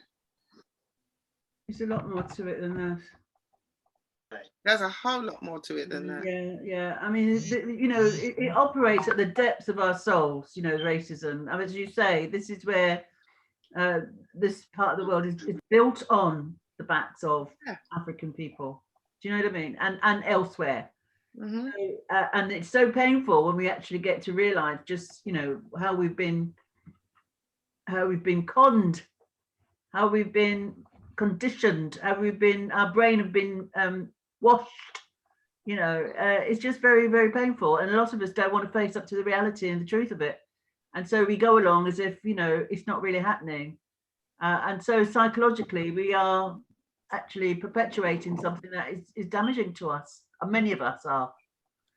But they are, you know, I think we're moving away. There's a certain level of consciousness that we're actually moving towards, but it does take time. And it is very painful when people like Tony Sewell, you know, produces the kinds of reports that's produced, because it undermines years and years of what we've been struggling against. Basically saying, you know, you don't matter, because that's basically what it is. You don't matter. Your concerns, your feelings, your aspirations, it doesn't matter to us. But we've got to recognize that we can't look to them in order to change our system. We need to look to ourselves. So I give thanks for the opportunity for us to network, because on this platform tonight, we have people from Spain, we have people from South Africa, we have people from, you know, different places, which is really important because we have been disconnected from each other. So we have to find ways to reconnect. And I think that is what we're trying to do. Good, thanks. I would say as well, 100%. The report, I didn't get from it that it means that we don't matter. I get it. I think it's deeper than that. I've got from that. The main thing I got from that report is that white people have all of a sudden become so wonderful and embrace African people, so we have nothing to worry about. You know, it's all love and light. That's what I got for it, and that's the scariest thing about that. And it was Bernard Cord that wrote the book. Whoever put it in the chat most definitely would, and it's subnormal and not abnormal. But yeah, so I think that's the main thing, and I do agree that we have to most definitely we can't expect what do I want to say? Yeah, we cannot expect the person that doesn't love us, doesn't like us, to change it for us. That is our responsibility, Sister Patricia. Totally agree. And we shouldn't be looking for anyone to do anything for us. We have to take the upper hand and get on with it. But it's difficult because anytime we try, as we look at Dr. Fuli and him, so Marcus Garvey, everyone that takes the stance to try, look what happens to them, and that's the issue. Yeah, and we've got to be more on the ball, because it should be a case of every time they take out one of us, we take out 5,000 of them or something. It has to get as serious as that. As serious as that, otherwise things will never change. Yeah, we can't take out them because we don't have the weaponry that they have. So we have the spirituality, and we used to take out people by just looking them straight in the eye, and they didn't even know what was going on. We have to go back to that, and that's the thing. We have to go back to that. So our weaponry, what we had, was our telepathy, was our you know, the height of our spirituality. Now we would just catch bullets when they came to her. You know, Harriet used to go invisible at certain times and they didn't know what was going on. We have to go, and there's many people in Africa doing that now. People's gone into villages and seeing people elevate and they don't even know how they're doing it. So we have to go back to that. Yeah, that's the thing. No way. Exactly. Totally agree. Exactly what we were saying earlier when with regards to some of the guests that we had on the show, when we talk about spirituality, why they're frightened of that, because of the power that we have if we're doing things correct. Because I think we need to deal with the buffers in our community for the white supremacists. That's who we need to deal with. Yes. First and foremost. Because not only that, we taught them what they know and what they do. Don't get it twisted. It's not always weaponry in terms of guns and bullets, what they're using. They did at first, but now they're using our same spirituality brought in and taught them, and they took out our leaders and head of it, and they've got the skills now, and that's what they're using. That's why you can have our leaders dropping dead and nobody doesn't know what happened to them or can't. They're specialist doctors who for them can't find out what went wrong. They're using what we taught them. Now we need to go back to, instead of staying in the hotels and so forth, when we go to Mama Africa or the Caribbean, we need to go right back to where the spiritualists roots and the roots and get trained up. It's serious. That's what we need to do. I have another proposal. I have a proposal. Sure. Yeah, so I would propose that we should launch a campaign to go back. This place is not ours, no matter how we pretend. It doesn't matter how long we've stayed here.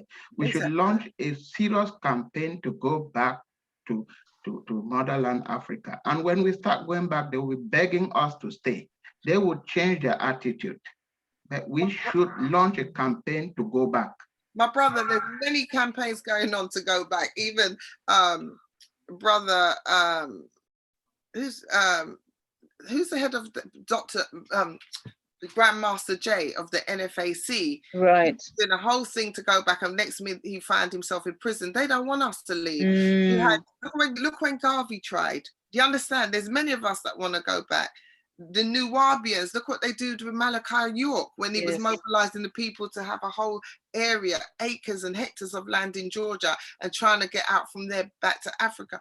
What do? They destroy us because they don't want us to go. So it's not a case that we're not doing it, because you've got even Dr. Arikana mobilizing people to do that as well. So, there's always an issue. There's always something in the mix. They always try to stop us. Because really, they need us. We don't need them. We definitely do not need them. Yeah. And that's the issue. They're not. It's only us that don't know that. So, but they know that. So no matter how they try, they might say, "Oh, get out, you walk." But try to get out. Try to get out. The first red list countries, the majority of them were African countries, so we couldn't get out and go. Many of us wanted to go when this COVID lockdown came out and said, "We're going." I'm trying to get out, you know. Because I don't know what I came back for. So I'm trying to get out. But the thing about it, I'm not doing their tests. I'm not doing right. So I've got to find another way. Like myself and Sister Gail always say, maybe a barrel with a straw coming out on the sea. Box boy. Box boy Henry, he did it. Yeah, but yeah, thank you. Is anyone any questions? Any last questions? Okay. Final words from Sister Gail, then final words from Sister Kemet.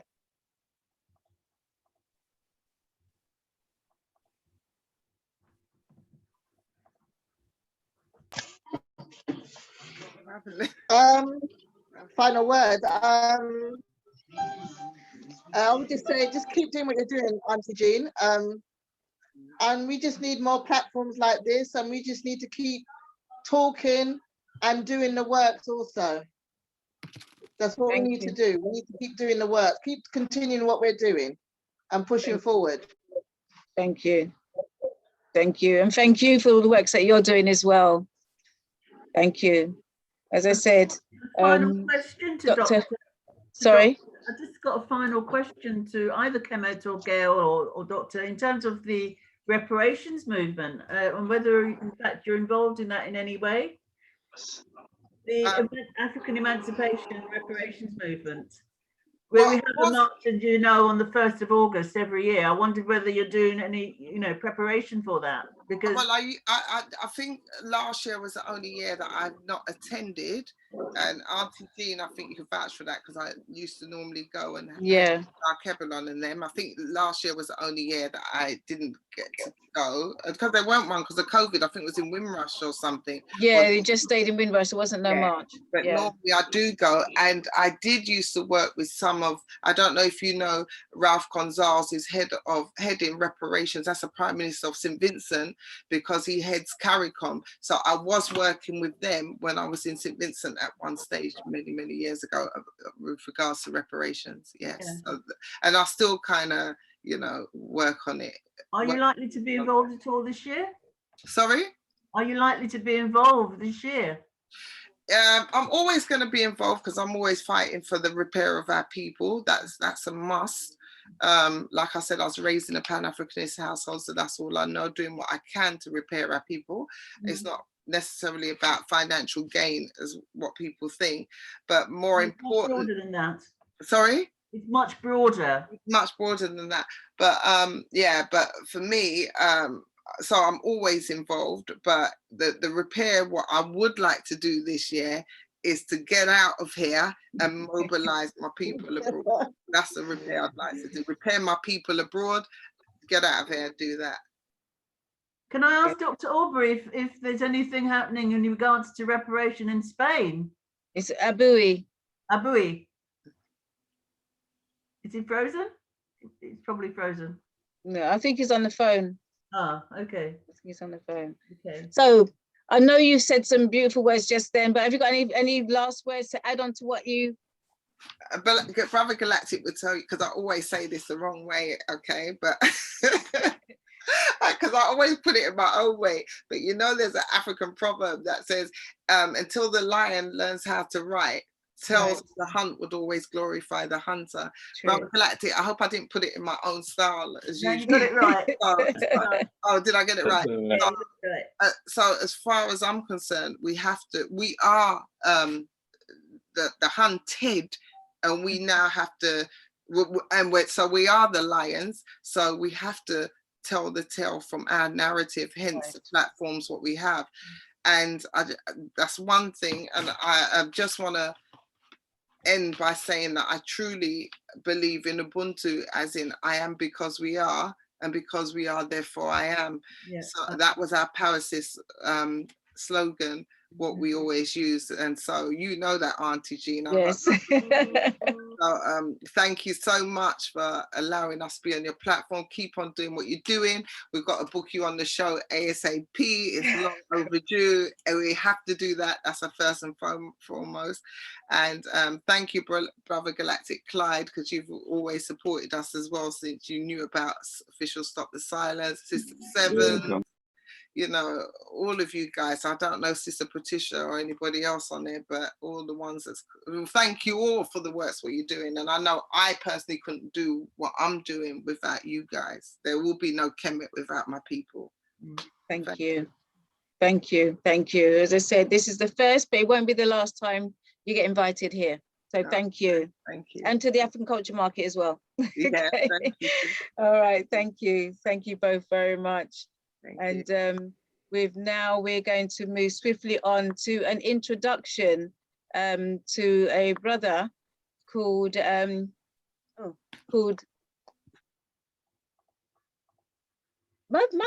went blank. Vander Peter. So I have great pleasure of introducing Vander Peter, who's going to do an introduction to himself, because Vander Peter is going to come back onto the African Culture Market with a full presentation on the 16th of May. So Vander Peter, welcome. The screen is now yours. Let people know who you are, what you do. And you're muted. You're muted. Okay, brilliant. Yes, blessed love, light and healing to all my brothers and sisters. And thank you for inviting me, Auntie Jean. You're welcome. To this wonderful Long overdue still. Yes, and I must say that Vander Peter is the name that I was given by my mother at birth. However, I am known now as Tamara Gabriel, which is the name that, which is an Amharic name. I was given that name when I was baptized in the Ethiopian Orthodox Tewahedo Church.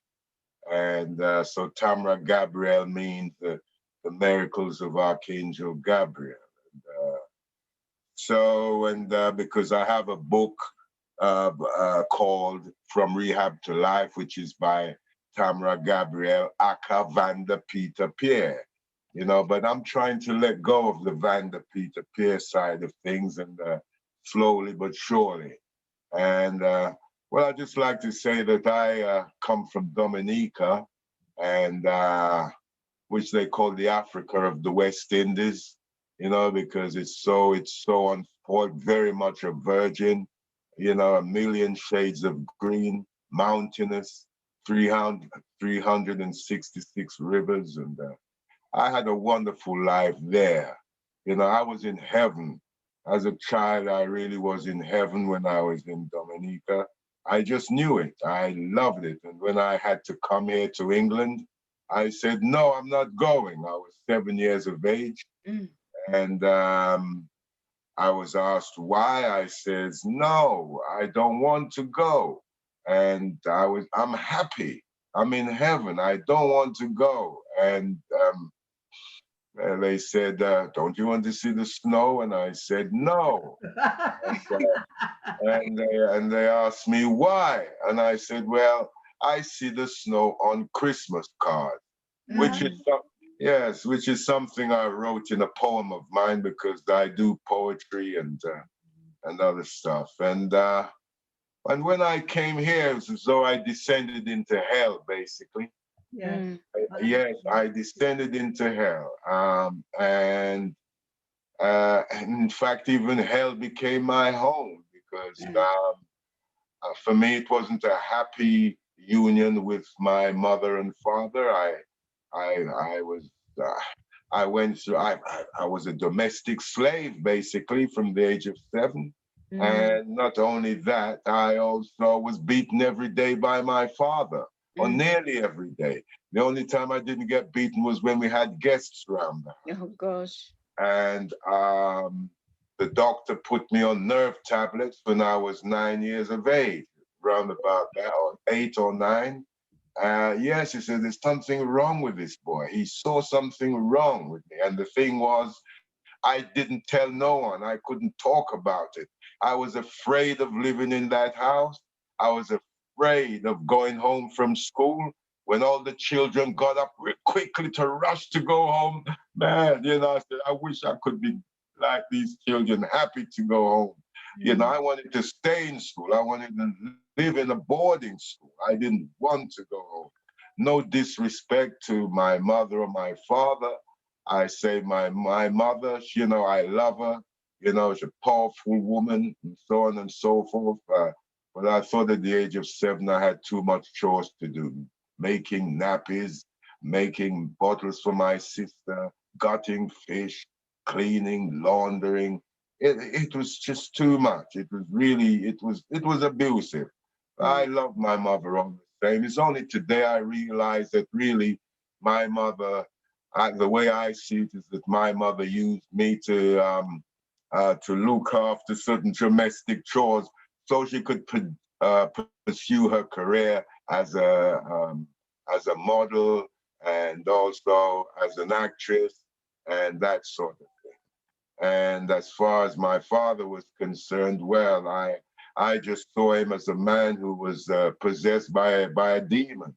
You know, I'd look in his eyes, and I remember getting on my knees and saying, Dad, but I love you. Why are you beating me? And I swear to God, I saw his eyes flashing away like as I saw something evil looking at me out of those eyes. And he just whacked me even harder and worse than before. I used to piss myself, you know, getting beaten by my father. That's how bad it was, you know, on my bare skin, you know, shirt off, jumpers off, and all that sort of lock the room so my mother can't enter. And my dear mother, bless her, I was witness to many times when she was violently abused by him also. But, you know, moving on, you know, my education was sabotaged because in all that, I still managed to be in the academic stream, in the top class, always coming in the top 5 in everything in school and so on. And basically, I don't know how I managed it. I managed to do my homework and excel at school and in sports as well. But I didn't have any support from my parents educationally. You know, I'd ask my mother, could you just sign this paper here, just underneath my poem to say that this was written by Vander Peter. And although we're originally Vander Peter, but when I came to this country, in the primary school, the headmistress said to my father, "Oh, Mr. Peter, you know, you're in England now, and I suggested you change your surname to Peter, the English equivalent, you know, that sort of thing." And as people were talking earlier on, my sisters there were talking earlier on, he responded in that sort of retarded mentality and obeyed her suggestions and changed it to Peter. So we ended up with Peter Pierre. But anyway, you know, like my mother didn't have time to even sign a thing to say this was written by my son, so I could send it to the literary papers, or, you know, the literary people who were asking. Actually, it was the newspaper. They were asking for poems to be submitted in a competition. I mean, I was in a band, the lead singer of a band from the age of 12, with a soul and reggae band called Track. And even that was sabotaged. As we really, you know, we really developed into a band where we were earning money. I was earning more money than my mother and father at the age of 12, you know, wow. Earning more money than both their wages put together, singing for 1 hour or two on stage, you know. And when it came to buying more powerful equipment, because now we've got a huge amount of fans, so we need bigger venues to play in and so on. And so we need more powerful equipment in order to play in those venues. I went and asked my parents for the money to buy a brand new PA system, and costing £300 at the time, a Marshall 100-watt PA system. And they said, they looked at me as though I was, what am I talking about? And the fact of the matter is that I gave them all my money. I knew that they received many thousands of pounds from me as a child, and they didn't even give me that backing to get the PA system. So that broke my relationship with the band. I was too ashamed to tell the band that my parents wouldn't give me the money, because they knew I'd earned lots of money, and they, you know, and they were really shocked at the fact that I couldn't even get myself a PA system. And then after that, going further down the line, my father said he's not going to support me in school anymore. At the time, I was studying for 7 O-levels and 3 A-levels. And I thought, well, I'll escape via university. And my father thwarted even that, you know, by murdering my education before I could take my exams in May or June. You know, he took me out of school at the Christmas time against my mother's wishes and against the wishes of the headmaster of the school. And that led to me eventually being thrown out the house by my father, because he told me 2 crabs can't live in the same hole. And so at the age of, I was there for a little while, because he kept saying 2 crabs can't live in the same hole. Now I was too big, so he couldn't beat me anymore. Yes, and before that, I became school boxing, Hackney boxing, school champion and all that. And by the time I got to that age there, he just said 2 crabs can't live in the same hole. And he used to keep saying that. And the beating had stopped by now, but because now it's too big and too athletic for him to probably take those liberties and so on. And I asked his friend one day, what does that mean? And his friend said, it means your father doesn't want you in the house anymore. So I left, basically, and I found myself living in Camberwell Green in South London, moved out of the house in Hackney, you know, where my parents had 2 houses. I must say also my mother, God bless her, she helped many Black people to get their homes. I witnessed that for myself.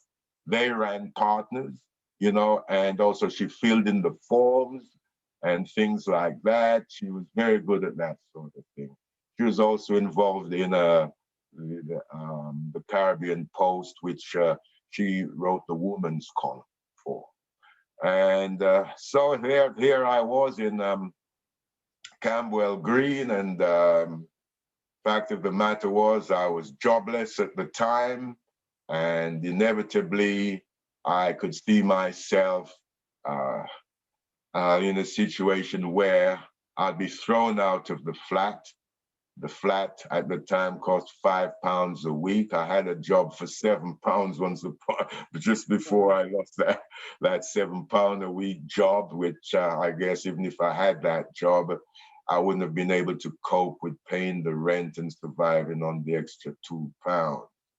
But the fact is that the rent eventually went into arrears, as it would have done. I didn't know about signing on or you know, and asking for help.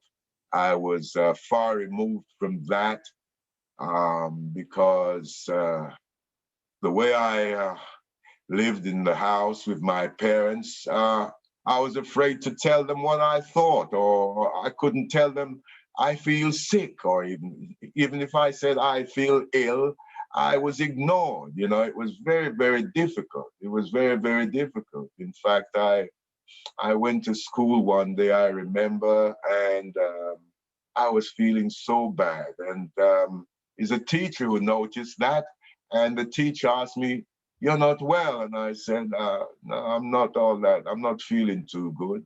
And they sent me to the sick bay, and when they read the thermometer, the woman's mouth opened wide, and she said, "Oh my God." And I said, "What do you mean, ma'am?" And she said, "You know, you're in a really bad way. If your temperature goes up any further, you know, you're brown bread." What does that mean? Means that you're dead. And I said, "My God." And then they took me to the hospital and so on and so forth. But going forward now to Camberwell Green, where I had my first flat and rent in arrears, I simply had to decide, what am I going to do? I was afraid to ask for help because you know, I sat on my feelings. I couldn't express my feelings as a child, and so everything became very much internalized, and there was pride. I had pride as a child, and that pride said to me, "Oh, you know, well, you know, you can't go asking anybody for help." I was afraid to ask for help because I wasn't encouraged to ask for help at all. And so therefore, being afraid to ask for help, being afraid to even go and ask my mother for help, you know, or my father, for that matter. I knew if I asked my grandmother for help, she'd have helped me because she's the one who brought me over here. But my pride was as such, I decided to go and commit a robbery in order to pay my rent arrears and to buy food and so on and so forth. And then I thought I'll go back to my legal skills. However, after that first robbery, which I committed with a boy who was always getting in trouble at school, he was always being sent to approved school for burglaries and for violence and all sorts of things like that. He was like the opposite to me in school, so to speak. And there I was now moving with him and committed this robbery. And one robbery led to another and to another until I ended up in jail. And so therefore I descended into a life of crime, a life of dishonesty and violence. And but I justified it. I would say, well, you know, these people, you know, they robbed us, they robbed our ancestors, you know, and what's wrong with me going and steal a little bit, you know, from one of their institutions, because even at a very young age, I said, I'm not going to rob Black people. You know, I don't even want to be violent to Black people, but I was prepared to go into a bank or anywhere, go steal money, rob money, and all that sort of thing. And you know, as long as it was white folks that I was robbing and stealing or being violent against, that was, you know, it'd be all right. I felt justified because of our history, yeah, pertaining to the Europeans and what they've done to our foreparents and so forth. Well, they're still this man's best friend. I beg your pardon? No, this Okay, and so with this self-justification, I felt justified to go and commit crime. And eventually, it came to a point where I was in in Maidstone prison, and I remember I reflected on my life, as you do when you're incarcerated. And I said, God, you know, if you give me parole, I'm going to stop being dishonest and I'm going to stop being violent. I'm going to change my way. And so I received parole, and then the challenge came, how, you know, what was I going to do after living a life of crime? And well, I remember talking to a lawyer, and this lawyer said to me, well, you know, selling ganja, you know, may be illegal, but it's maybe a crime, and so on, and it's illegal and so on, but it's not dishonest, you know. And so I thought, well, if selling ganja is not, you know, it's not being dishonest, and so I took up selling ganja, and it doesn't involve me being violent. I felt that was a good route to take as a way of getting money quickly, which that's what I did. I went along that road, and well, I started to produce music, and wrote songs and wrote poetry. And in fact, I was offered a contract with a record company, a big record company up in the West End, when they listened to my songs and a cappella back in the days then. They offered me a contract, but I sabotaged that because I went to a bank to rob the bank instead. I says, I can't wait to sign contract. I need some money now. That's another thing. I was very impatient. I wanted to get somewhere quickly. I swore when I was at home that, you know, when I left home, that I was going to live a life of pleasure, because I'd lived in so much misery and pain and fear for so long. I wanted to party every day. In fact, after the first robbery I'd committed, I went and bought myself an ounce of ganja, a crate of whiskey, and went out every night, and, you know, raving and so on in shebeens and all this and that as a teenager. You know, I was lost. I longed to have the guidance I didn't get from my father. And you know, and basically, after a while, I got to a point where, you know, in the ganja business, I experienced a lot of stop and searches, stop and search, stop and search, stop and search. I went through a lot of that. I also experienced a lot of police brutality. I was once beaten up by 13 policemen on a building site, on a derelict site, actually, where there were all sorts of building materials there, bricks and you know, heavy bits of wood and all that. And they abandoned their truncheons and they simply beat me with pieces of wood and with bricks. I then moved on, you know, to a phase in my life where I just, you know, found myself in addiction. You know, I found myself suddenly drinking heavily and eventually taking cocaine and eventually smoking crack and became an addict for many years.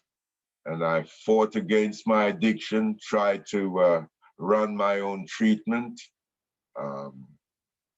But none of my efforts came to anything at all. Eventually, I got to a stage where addiction took me to a stage where I lost my flat that I was living in at the time. I lost my dignity. I lost any honesty I had in me. I lost my sanity, in fact. You know, I became a slave to drugs and alcohol, to cocaine and crack and alcohol. And I used to cry out and say, God, help me, help me. How am I going to get out of this? And